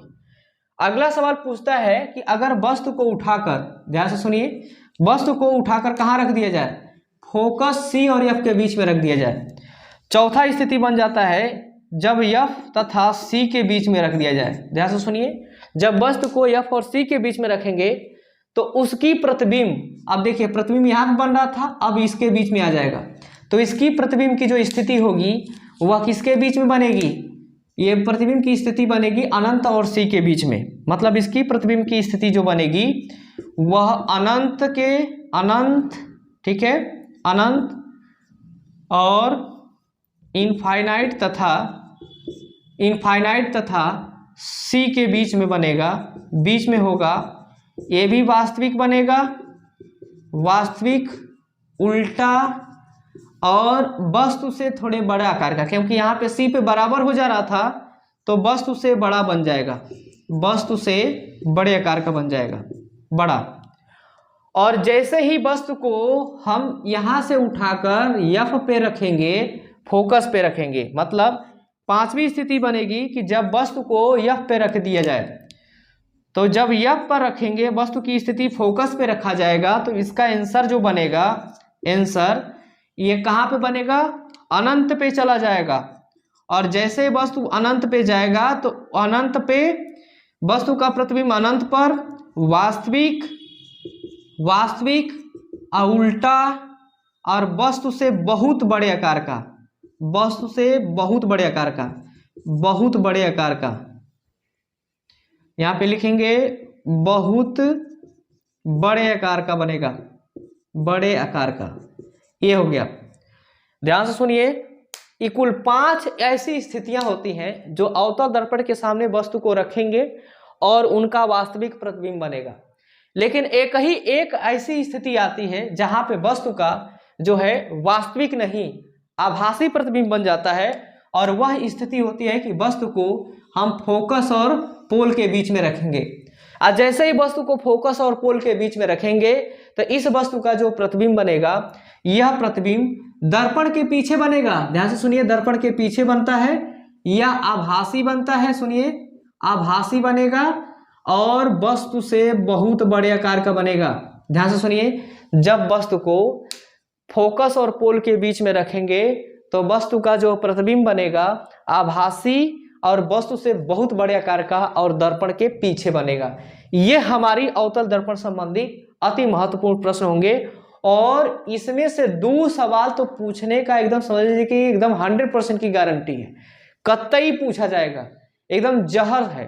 तो इस वीडियो को आप पूरी तरह से देखें, समझें और बार बार देखने की कोशिश करें। उत्तल दर्पण द्वारा प्रतिबिंब का बनना, उत्तल दर्पण द्वारा प्रतिबिंब का बनना। उत्तल दर्पण में मैंने पिछले लेक्चर में हम लोग देखे थे कि अवतल दर्पण द्वारा प्रतिबिंब, हम लोग देख रहे थे कि अवतल दर्पण द्वारा प्रतिबिंब कहाँ कहाँ किन किन स्थितियों में कैसा कैसा प्राप्त हो रहा था। लेकिन बात जब यहाँ पे उत्तल दर्पण की करते हैं तो उत्तल दर्पण में केवल 2 स्थितियाँ ही बनती हैं, और इन स्थितियों में हम वस्तु का क्या करते हैं? प्रतिबिंब प्राप्त करते हैं। बात करते हैं जब वस्तु अनंत पर हो, ये चित्र के अनुसार हम देख सकते हैं, यह अपना हमारा उत्तल दर्पण है उत्तल दर्पण में जब वस्तु अनंत पर होती है तो इस स्थिति में वस्तु का प्रतिबिंब कहाँ बनेगा, चलिए देखते हैं।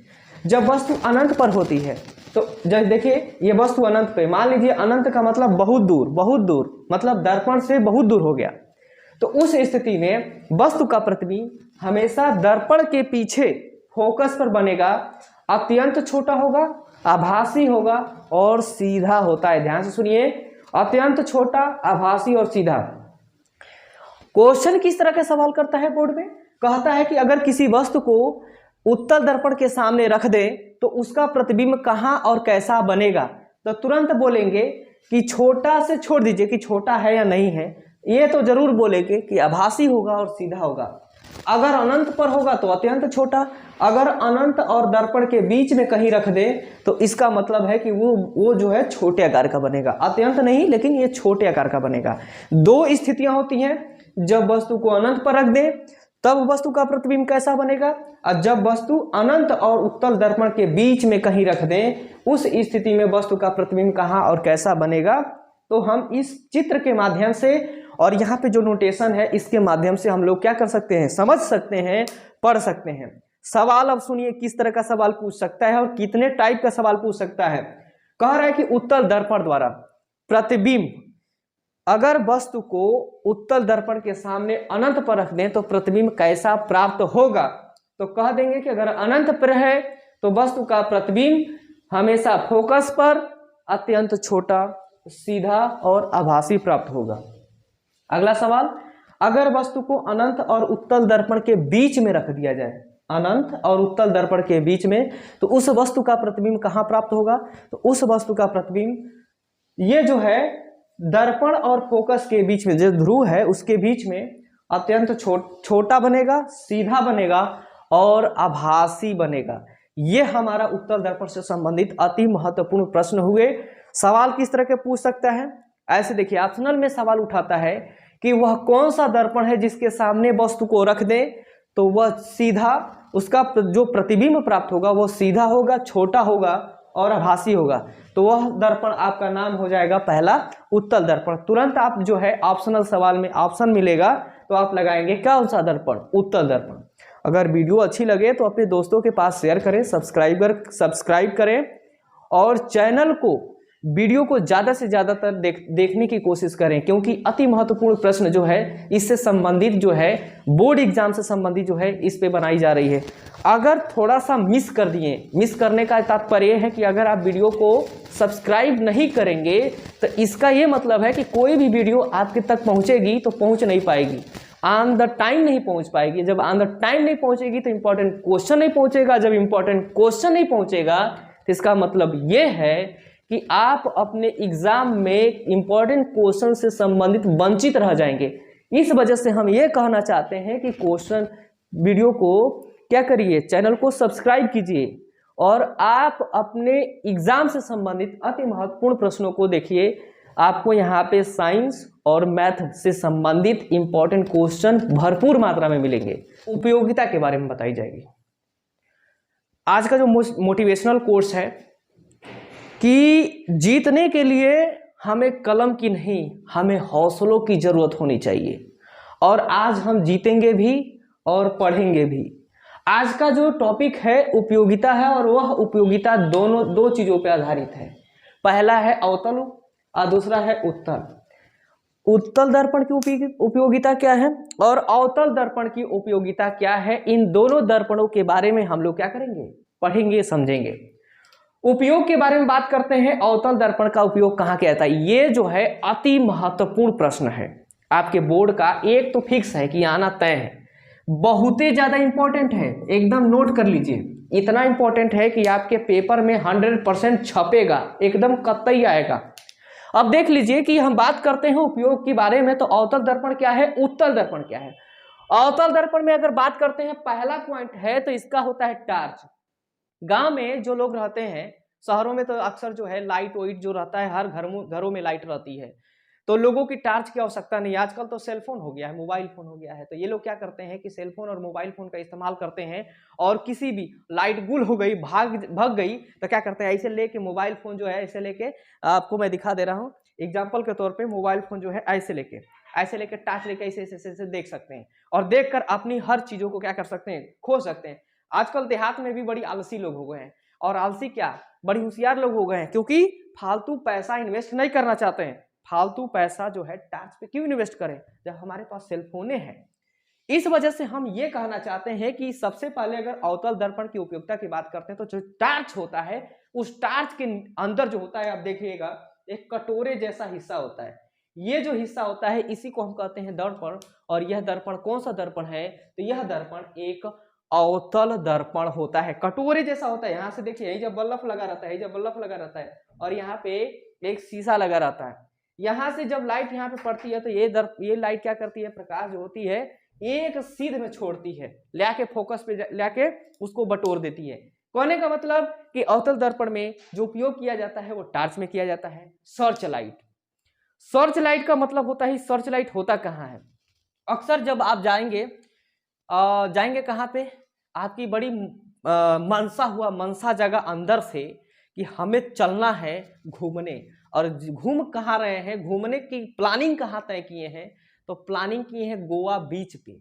जब गोवा बीच पे ससुर आप पहुंच जाएंगे ना, तो रात के समय एक बहुत बड़ा जो है पिलर खड़ा रहता है। इस पिलर के ऊपर एक लाइट लगी रहती है। ये लाइट क्या करती है कि इतना दूर का कवर, जितना इसका रेंज होता है उतना रेंज में गोल गोल घूमता रहता है।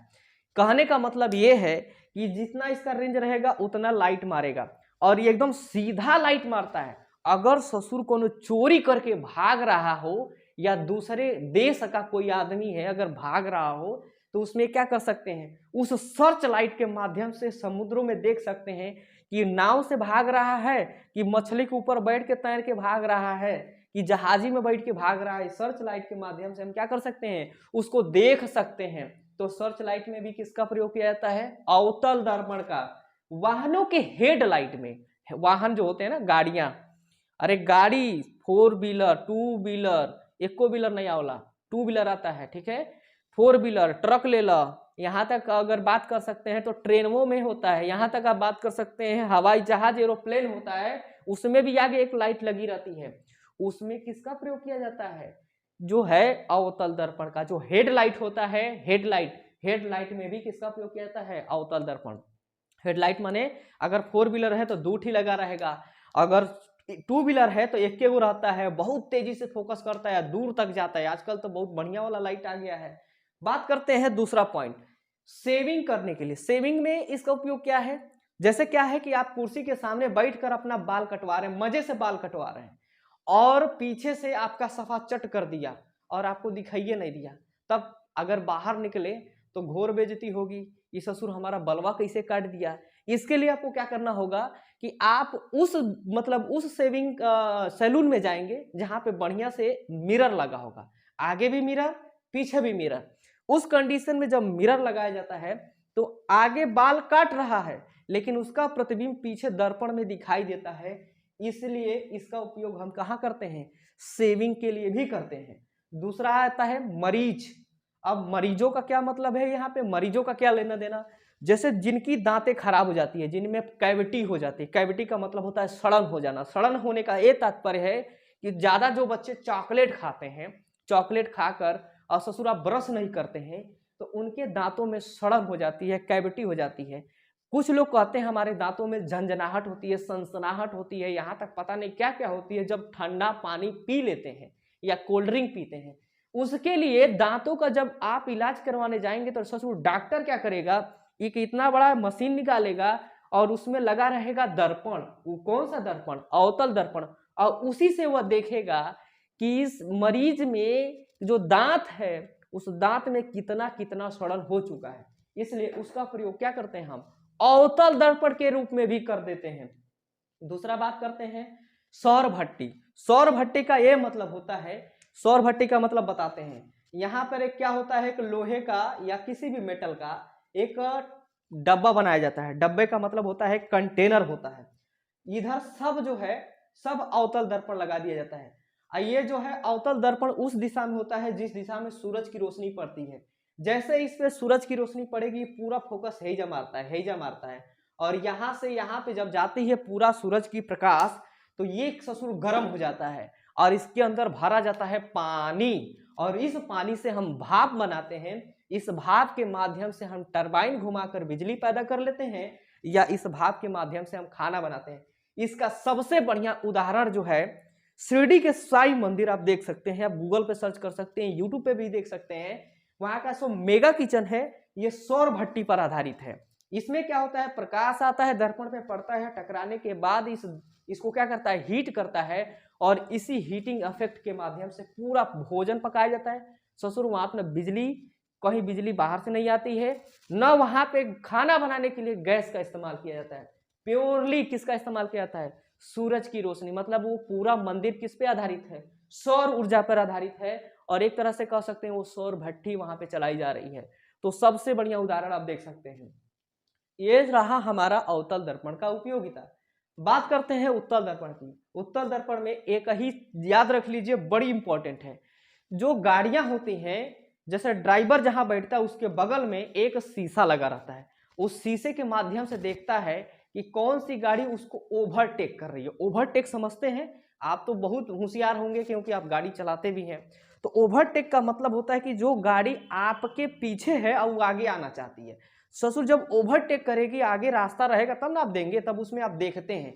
अब देख कर फिर सामने आप देखते हैं कि आपको रास्ता है कि नहीं, कि उसको आप रास्ता दें। ये हो गया। कोई एम्बुलेंस, एम्बुलेंस ध्यान दीजिए, मैंने लिखा है एम्बुलेंस। कोई एम्बुलेंस की गाड़ी आपके पीछे है तो देखिएगा एम्बुलेंस के फ्रंट पेज पे, जो फ्रंट सामने होता है, एकदम सामने बड़े अक्षरों में लिखा रहता है एम्बुलेंस।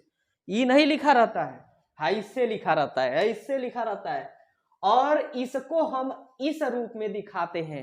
कैसे दिखाते हैं, बगल वाला जो मिरर होता है, जो दर्पण लगा होता है, उस दर्पण में उसका सीधा प्रतिबिंब प्राप्त हो जाता है, क्योंकि ये क्या होता है, उल्टा लिखा रहता है। किसमें, एम्बुलेंस के सब सामने एकदम फ्रंट पे जो है एम्बुलेंस जो वर्ड लिखा गया है, यह वर्ड उल्टा होता है।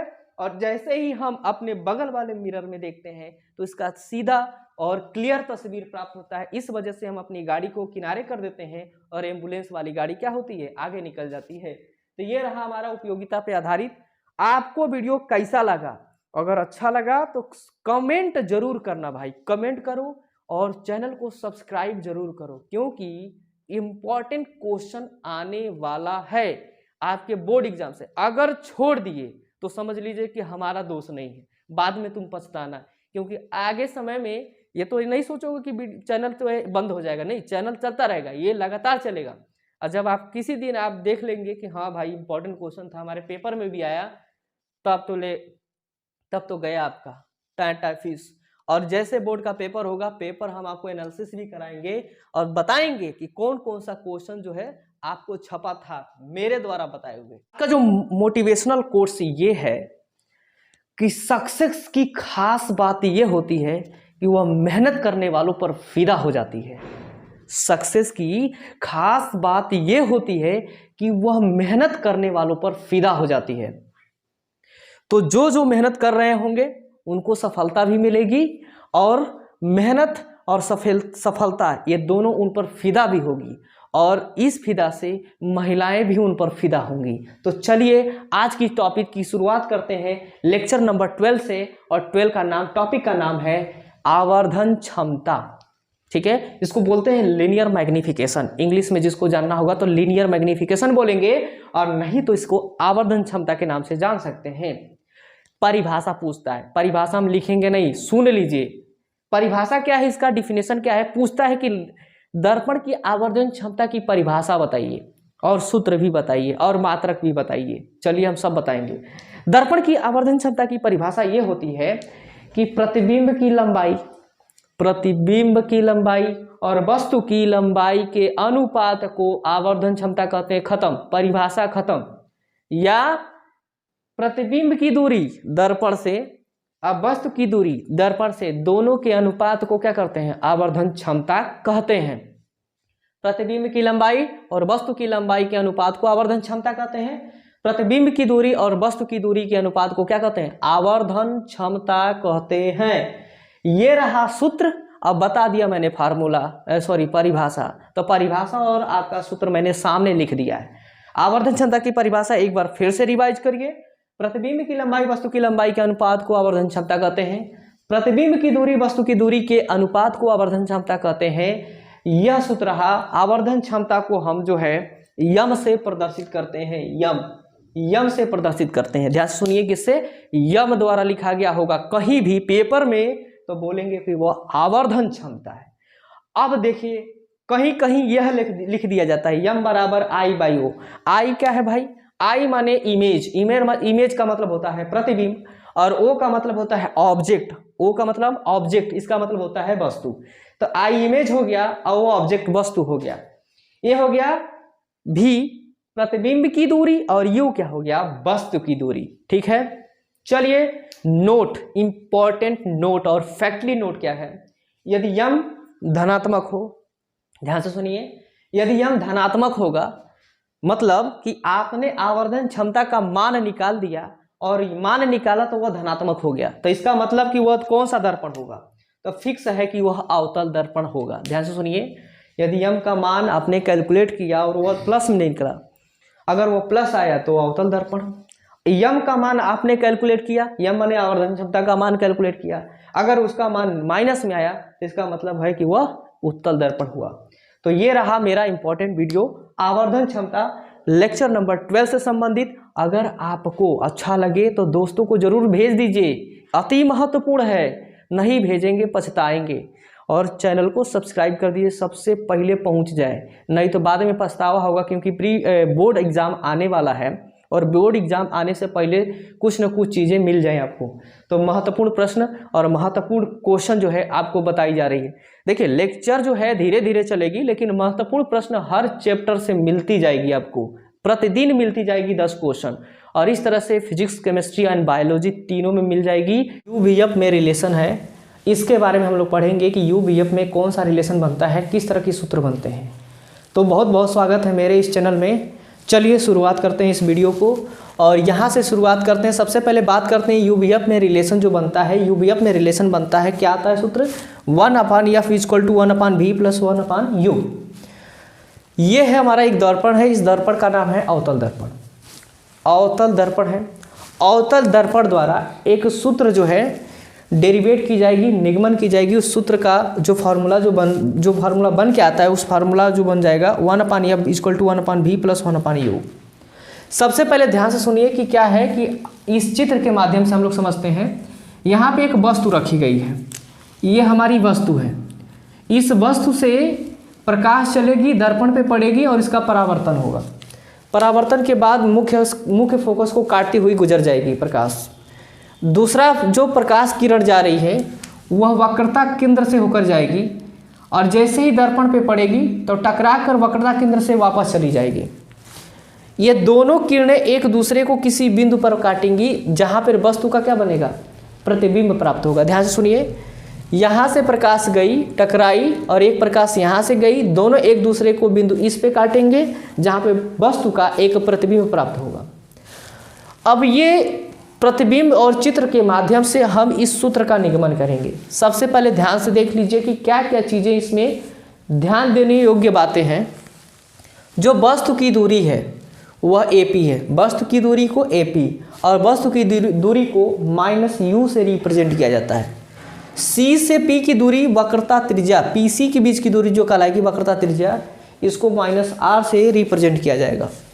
प्रतिबिंब A'P की जो दूरी होगी -v होगी और फोकस दूरी जो FP होगी वो -f होगा। ये आपको याद रखना है कि कौन वस्तु है, कौन हमारा प्रतिबिंब है, कौन हमारा वक्रता त्रिज्या और कौन हमारा फोकस दूरी। इसे आपको याद रखना है हर हाल में। अगर याद नहीं रहा तो ये पूरा डेरिवेशन आप नहीं कर पाएंगे। सबसे पहले अब यहाँ पे बात करते हैं AC की। AC तो AC को हम सॉल्व करेंगे, तोड़ेंगे। जब यहाँ से जब पूरा डेरिवेशन कंप्लीट करेंगे तो AC जो टूटेगा AP - PC। AC को इतने दूरी को हम लिखेंगे AP - PC। कहने का मतलब जो AC है वो कोई भी डिस्टेंस बिना P की काउंट नहीं की जाएगी। हर डिस्टेंस में P आना चाहिए, हर जगह P आना चाहिए, तभी P मान्य होगा, वरना नहीं होगा। देखिए अब AC है तो AC को हम तोड़ दिए हैं AP माइनस PC, AC को हम AP माइनस PC।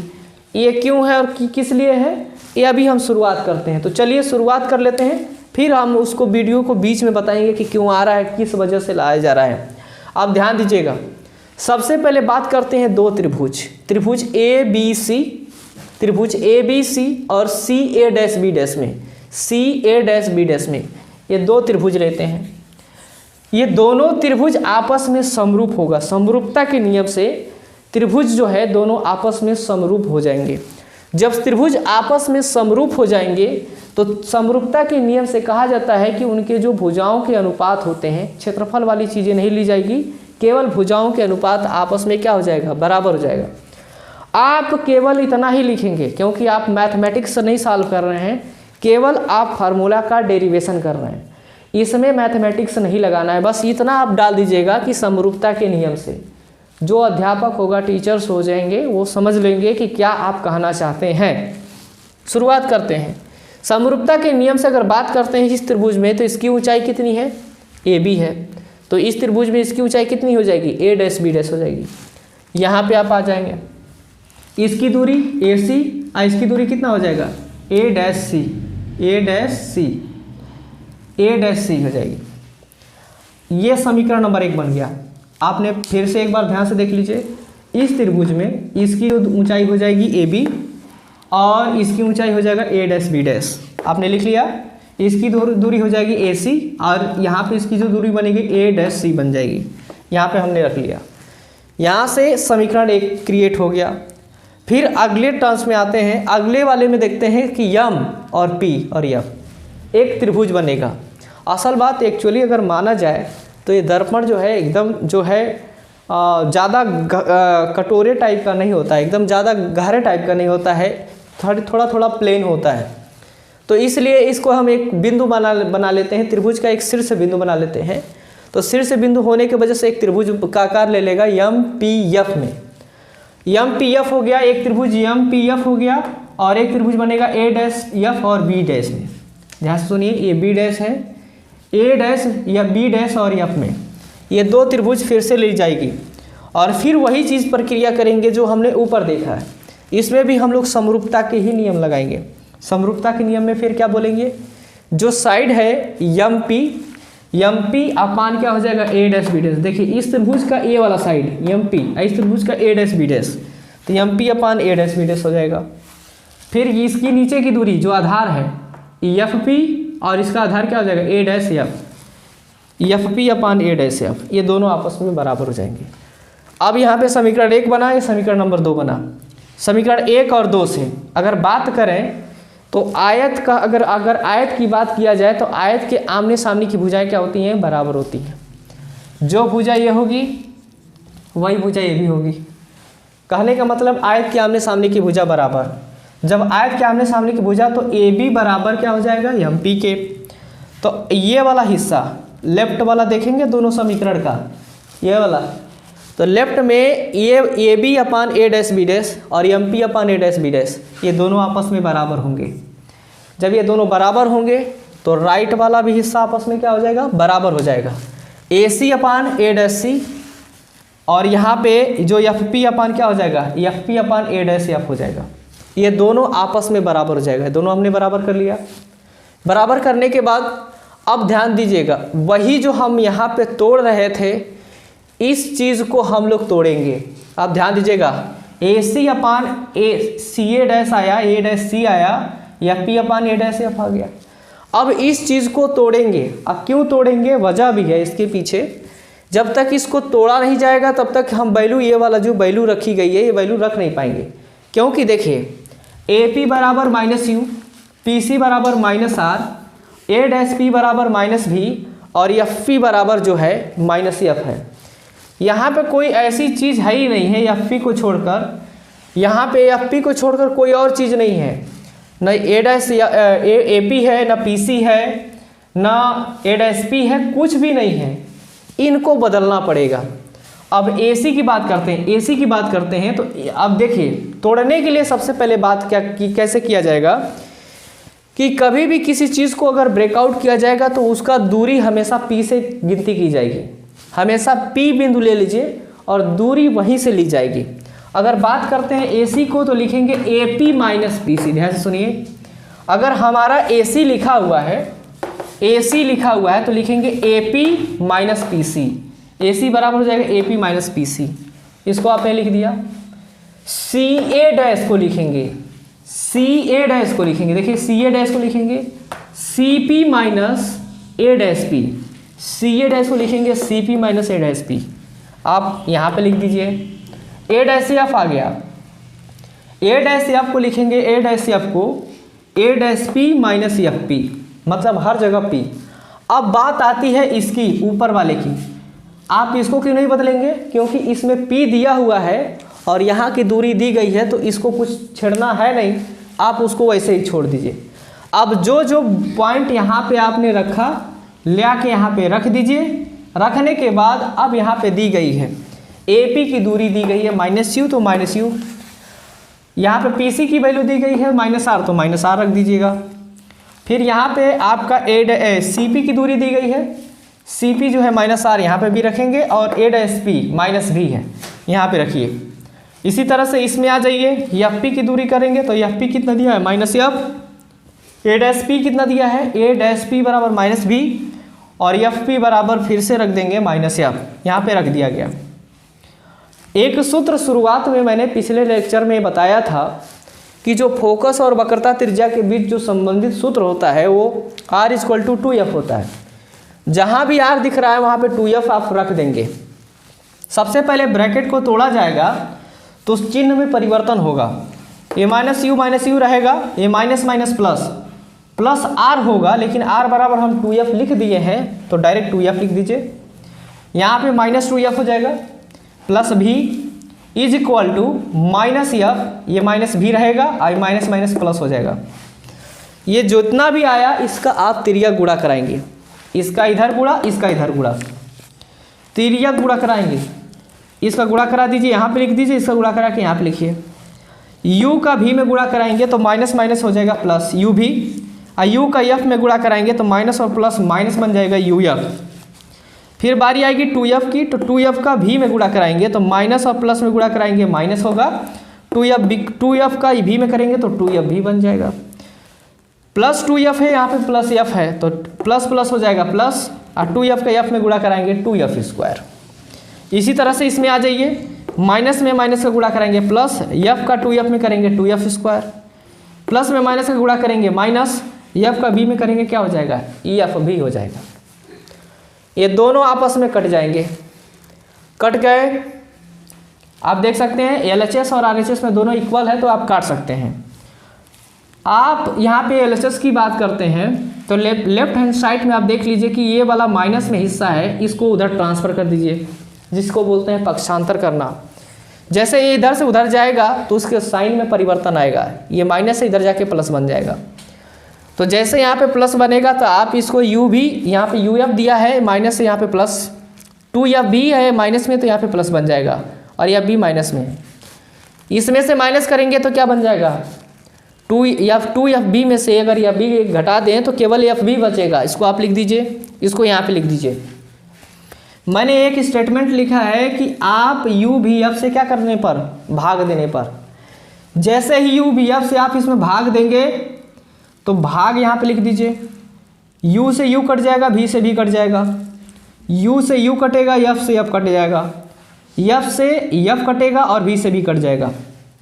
मतलब उसी को काटना है जो ऊपर रहेगा और जो नीचे रहेगा मैच करेगा वही कटेगा, जो बच जाएगा उसको लिख दीजिए। इसमें बचा f, इसमें बचा देखिए v और इसमें बच गया u। ऊपर कुछ नहीं बचेगा, ऊपर सब जो है डिवाइड होने के बाद रेशियो एक ही आएगा। तो 1/f is equal to 1/v plus 1/ क्या हो जाएगा u।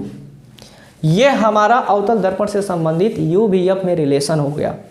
ये कुल जो है डेरिवेशन बताया गया था। आप डेरिवेशन को पूरा क्लियरली देख सकते हैं, समझ सकते हैं क्या है क्या नहीं है। आपको अच्छे से समझाया मैंने। पूरी वीडियो को अगर आप नहीं समझ सके हैं पहली बार में तो एक बार और आप रिवाइज करके देखें, आपको पूरा एक्चुअली जो है अच्छे से समझ में आएगी।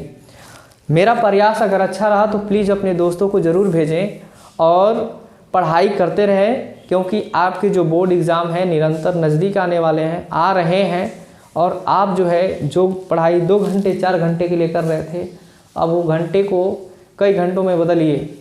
कौन कौन से ऐसे इंपॉर्टेंट क्वेश्चन है जो बोर्ड में आने की संभावना लगभग जो है 100% है। तो सवालों को समझेंगे, लगाने की कोशिश करेंगे और हर क्वेश्चन को बारीकियों से समझने की कोशिश करेंगे। इसमें सवाल को सॉल्व करने से पहले कुछ इंपॉर्टेंट फार्मूले होते हैं, उस फार्मूले के बारे में हम थोड़ा जानकारी देना चाहेंगे।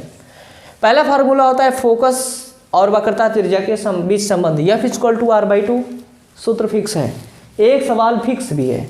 यहाँ पे दूसरा यम आवर्धन क्षमता होता है जो यम बराबर I/U बराबर -V/U, इस पे भी एक सवाल फिक्स है। और तीसरा जो पूछा जाएगा UVF में रिलेशन, तो यह होता है 1/F=1/V+1/U, यह इंपॉर्टेंट बन जाता है। अब यहाँ पे जो क्वेश्चन बताने वाले हैं वो क्वेश्चन जो है बड़ी शॉर्टकट में रहेगी। शॉर्टकट में मतलब हम पूरा प्रश्न नहीं लिखेंगे, लेकिन प्रश्न पूरा समझा देंगे कि सवाल क्या कह रहा है। तो चलिए शुरुआत करते हैं। क्वेश्चन नंबर पहला, ध्यान से सुनिए। क्वेश्चन नंबर पहला कह रहा है कि अगर किसी अवतल दर्पण, ध्यान से सुनिएगा, अवतल, मैंने नाम ले दिया है अवतल दर्पण, आपके प्रश्न में भी लिखा होगा, ये देखिए मैं बोल दूंगा। अगर किसी अवतल दर्पण की, सवाल नंबर 1, अवतल दर्पण की फोकस दूरी दे दिया है यह बराबर 10 सेंटीमीटर, तो सवाल पूछेगा कि उसकी वक्रता त्रिज्या ज्ञात कीजिए, तो R का मान पूछ रहा है। क्वेश्चन में लिखा रहेगा, स्पष्ट लिखा रहेगा, कहेगा कि किसी अवतल दर्पण की फोकस दूरी 10 सेंटीमीटर है तो उसकी वक्रता त्रिज्या ज्ञात कीजिए, मतलब R का मान ज्ञात करना है। तो अगर R का मान निकालना है तो इसके लिए क्या करेंगे, F= सूत्र पता है आपको, मैंने पहले से बता दिया। F= क्या होता है, F=R/2, ये सूत्र होता है। ये आप यहाँ पे लिखेंगे, यहाँ पे हल लिखिए और यहाँ पे आप सूत्र लिख दीजिए F=R/2। क्रॉस मल्टीप्लाई करा दीजिए, जैसे क्रॉस मल्टीप्लाई कराएंगे तो R बराबर कितना बन जाएगा, 2F बन जाएगा, R बराबर 2F हो जाएगा। अब F का मान दिया है 10 सेंटीमीटर, तो रख दीजिए R बराबर कितना, 2 × 10, और 2 × 10 कितना हो जाएगा, 20 सेंटीमीटर।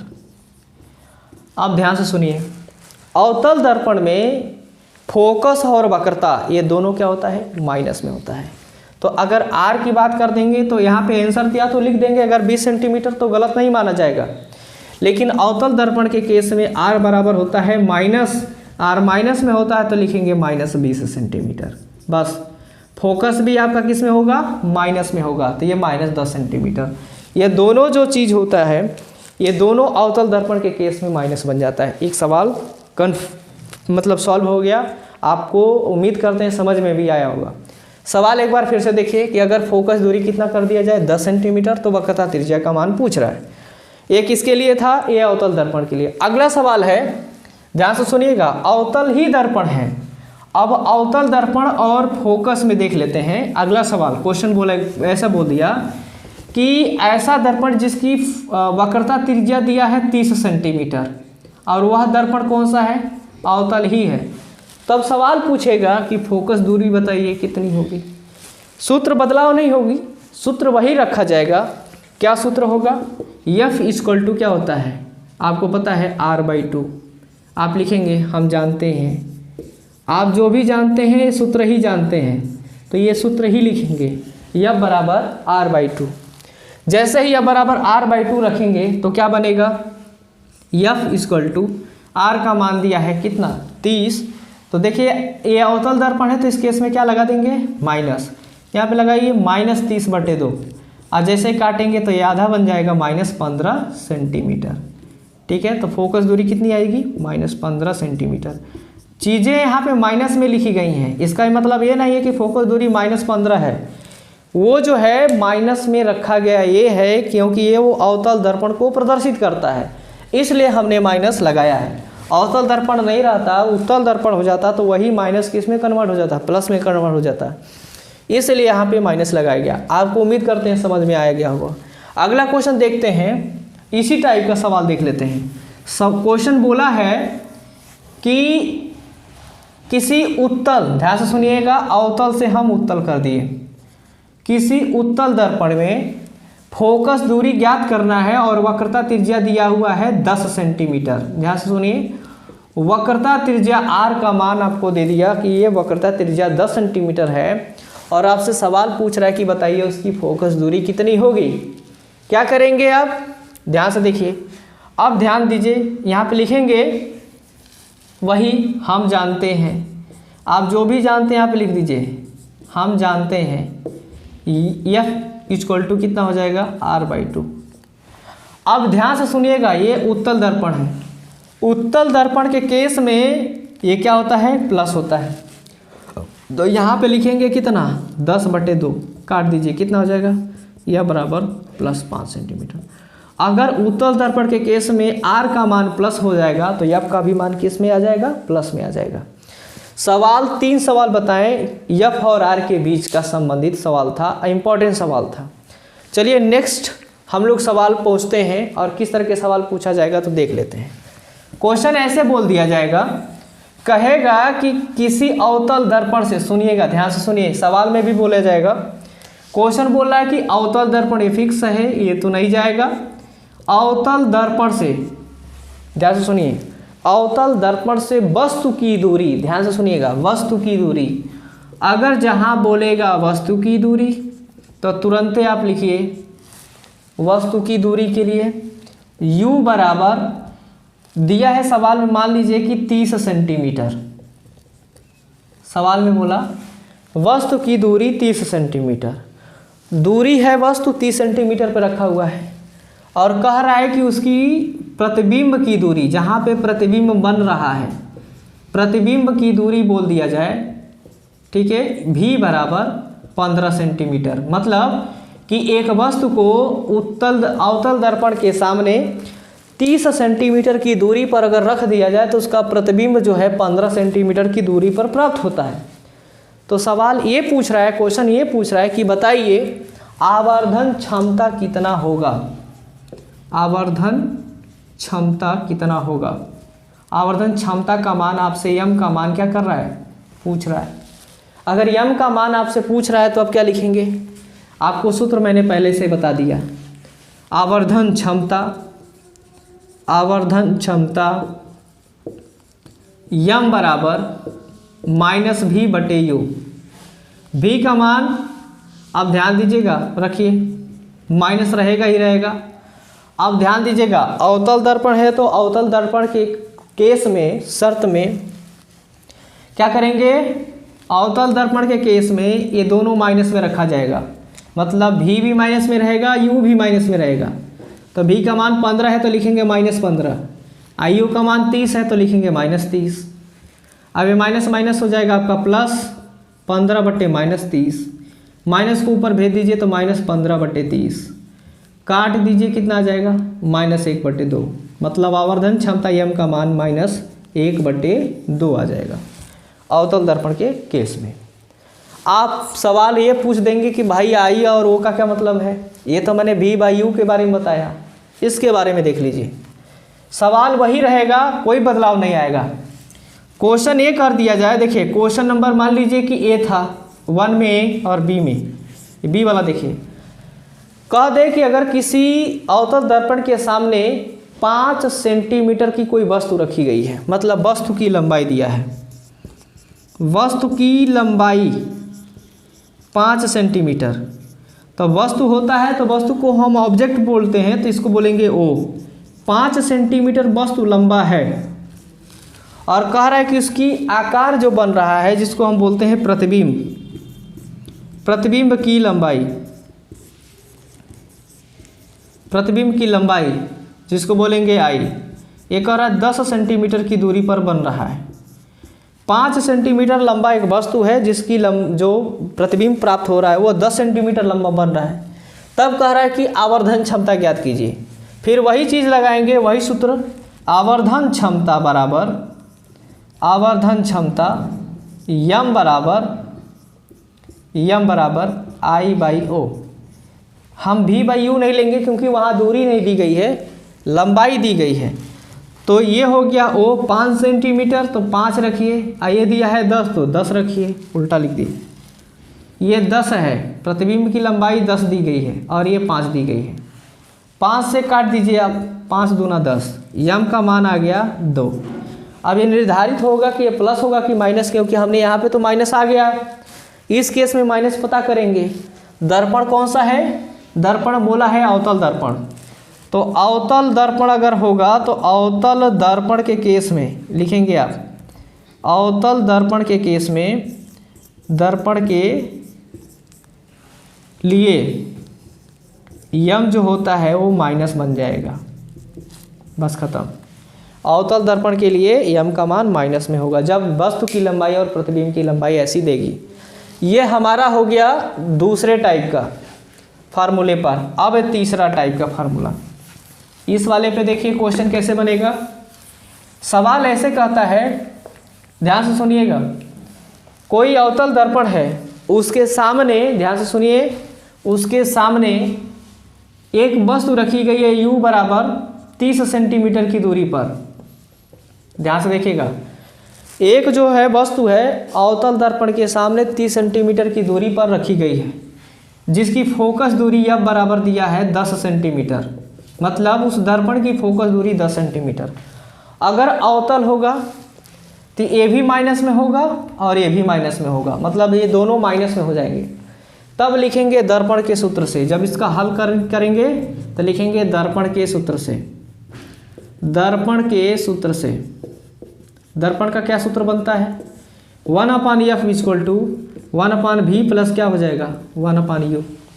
एफ का मान कितना दिया है -10, तो -10 लिखेंगे, तो 1/-10 बराबर। आपसे पूछ रहा है कि प्रतिबिंब की दूरी बताइए, v का मान आपसे पूछ रहा है, तो v का मान क्वेश्चन मार्क हो जाएगा। सवाल यही था कि अगर कोई वस्तु 30 सेंटीमीटर की दूरी पर अवतल दर्पण के सामने रख दिया जाए और उसकी फोकस दूरी 10 सेंटीमीटर हो, तो रखने पर वस्तु की प्रतिबिंब कहाँ बनेगा? सवाल ये है। जैसे आपने तीनों लिख दिया, लिखने के बाद दर्पण का सूत्र लगाएंगे और 1/f equal to 1/v plus 1/u जैसे फार्मूला लिखेंगे, उस कंडीशन में आप वैल्यू रखते जाइए। 1/f 10 सेंटीमीटर 10 रख दीजिए। आपको u का मान दिया है, v नहीं दिया तो v रहने दीजिए, प्लस लगाइए, u का मान -30 कर दीजिए। ये माइनस ऊपर चला जाएगा, -1/10 बराबर 1/v, v रहने दीजिए। ये प्लस माइनस क्या बन जाएगा, -1 क्या हो जाएगा 30।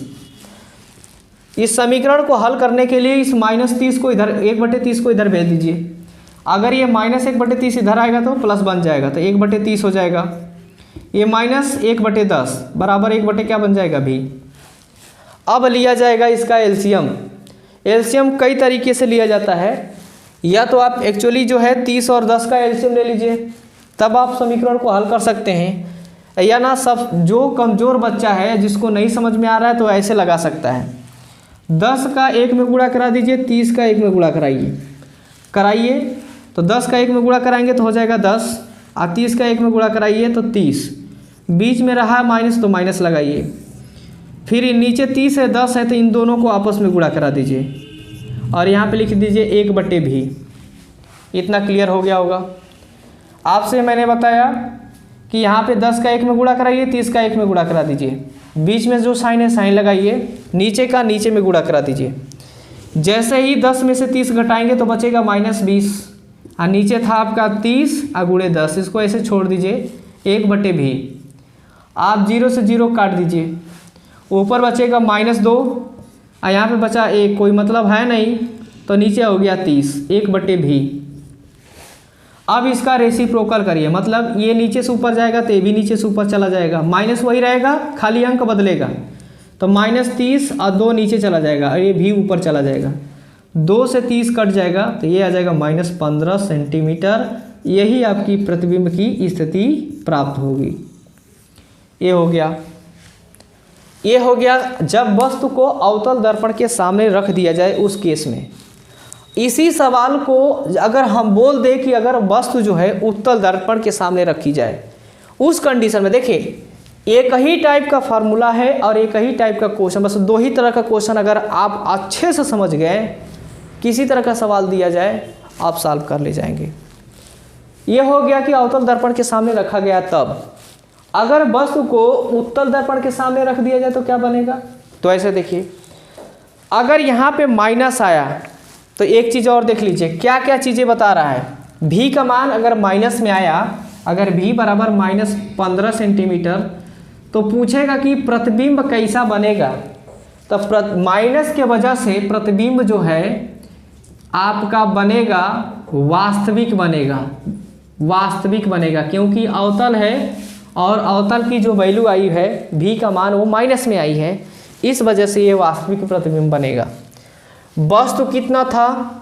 30 सेंटीमीटर की दूरी पर, और उसकी वस्तु की दूरी जो बन रही है वो 15 सेंटीमीटर की दूरी पर बन रही है। तो ये जो है सवाल आपसे पूछ दिया जाएगा। अगला सवाल देख लीजिए, आगे क्वेश्चन है, इसको मिटा दे रहे हैं। अगला क्वेश्चन में देख लीजिए, आगे क्वेश्चन अगर ऐसे बोल दिया जाए कि वस्तु जो है उत्तल नहीं हो, अब अवतल नहीं हो, उत्तल कर दिया जाए। ध्यान से देखिए, उत्तल कर दिया जाए, उत्तल दर्पण हो, मतलब अब वस्तु को अवतल ना करके उत्तल दर्पण बना दिया जाए तो चीज़ें बदल जाएंगी। क्या क्या बदलेंगी? ये माइनस में ही रहेगा लेकिन फोकस आपका बन जाएगा प्लस, क्योंकि F और R जो होता है उत्तल दर्पण के केस में प्लस हो जाता है। अब जब ये प्लस हो जाएगा तो देखेंगे कि अब यहाँ पे वैल्यू बदल जाएगी। तो चलिए देख लेते हैं, सॉल्व करते हैं। क्वेश्चन वही रहेगा, खाली अवतल को उत्तल कर दिए हैं और कुछ नहीं किए हैं। दर्पण का सूत्र 1/F = 1/V + 1/U ये रखेंगे। F का मान दिया है 10 तो 1/10 लगाइए। V का मान आपसे पूछ रहा है तो V का मान पूछने दीजिए। U का मान 30 दिया है प्लस 1/-30 लगाइए। ये माइनस प्लस बन जाएगा माइनस, 1/10 रहने दीजिए, 1/V - 1/30 करिए। इस वाले हिस्से को इधर फिर से वापस भेजिए। जैसे भेजेंगे तो माइनस से प्लस बन जाएगा, 1/30 ऑलरेडी ये प्लस 1/10 बराबर 1/V बन जाएगा। यहाँ पे जैसे वापस आए आप देख सकते हैं, इसका ले लीजिएगा एलसीएम। जैसे ही एलसीएम आप लेंगे तो देखिए यहाँ पे 1/30 प्लस 1/10 बराबर 1/V। इसका इधर गुणा करा दीजिए। जैसे गुणा कराएंगे तो हो जाएगा 10 में 1 का गुणा करेंगे 10 × 10 और 30 में 1 का गुणा करेंगे 30 × 30। नीचे हो जाएगा 30 × 10 बराबर 1/V। अब ये जोड़ेंगे तो हो जाएगा आपका 40 और नीचे हो जाएगा आपका 30 × कितना 10 बराबर 1/V। 0 से 0 ये कट जाएगा, ये होगा ऊपर कितना 4 और नीचे हो जाएगा आपका 30 बराबर 1/V। आप जैसे ही नीचे से इसको ऊपर भेजेंगे ये भी नीचे से ऊपर जाएगा, 30 ऊपर 4 नीचे हो जाएगा 1/V। इसका मान V बन जाएगा। अब यहाँ 2 से काटिए तो हो जाएगा 15 और 2 से काटेंगे तो 2 × 2 = 4, ये 2 हो जाएगा। ये 15/2 काटेंगे तो हो जाएगा 7.5, 7.5 सेंटीमीटर। इतने सेंटीमीटर की दूरी पर बस जो हमारा प्रतिबिंब प्राप्त होगा। V का मान आया है 7.5 सेंटीमीटर, ये प्लस में आया है। अगर ये प्लस में आया है तो इसका मतलब कौन सा प्रतिबिंब प्राप्त होगा?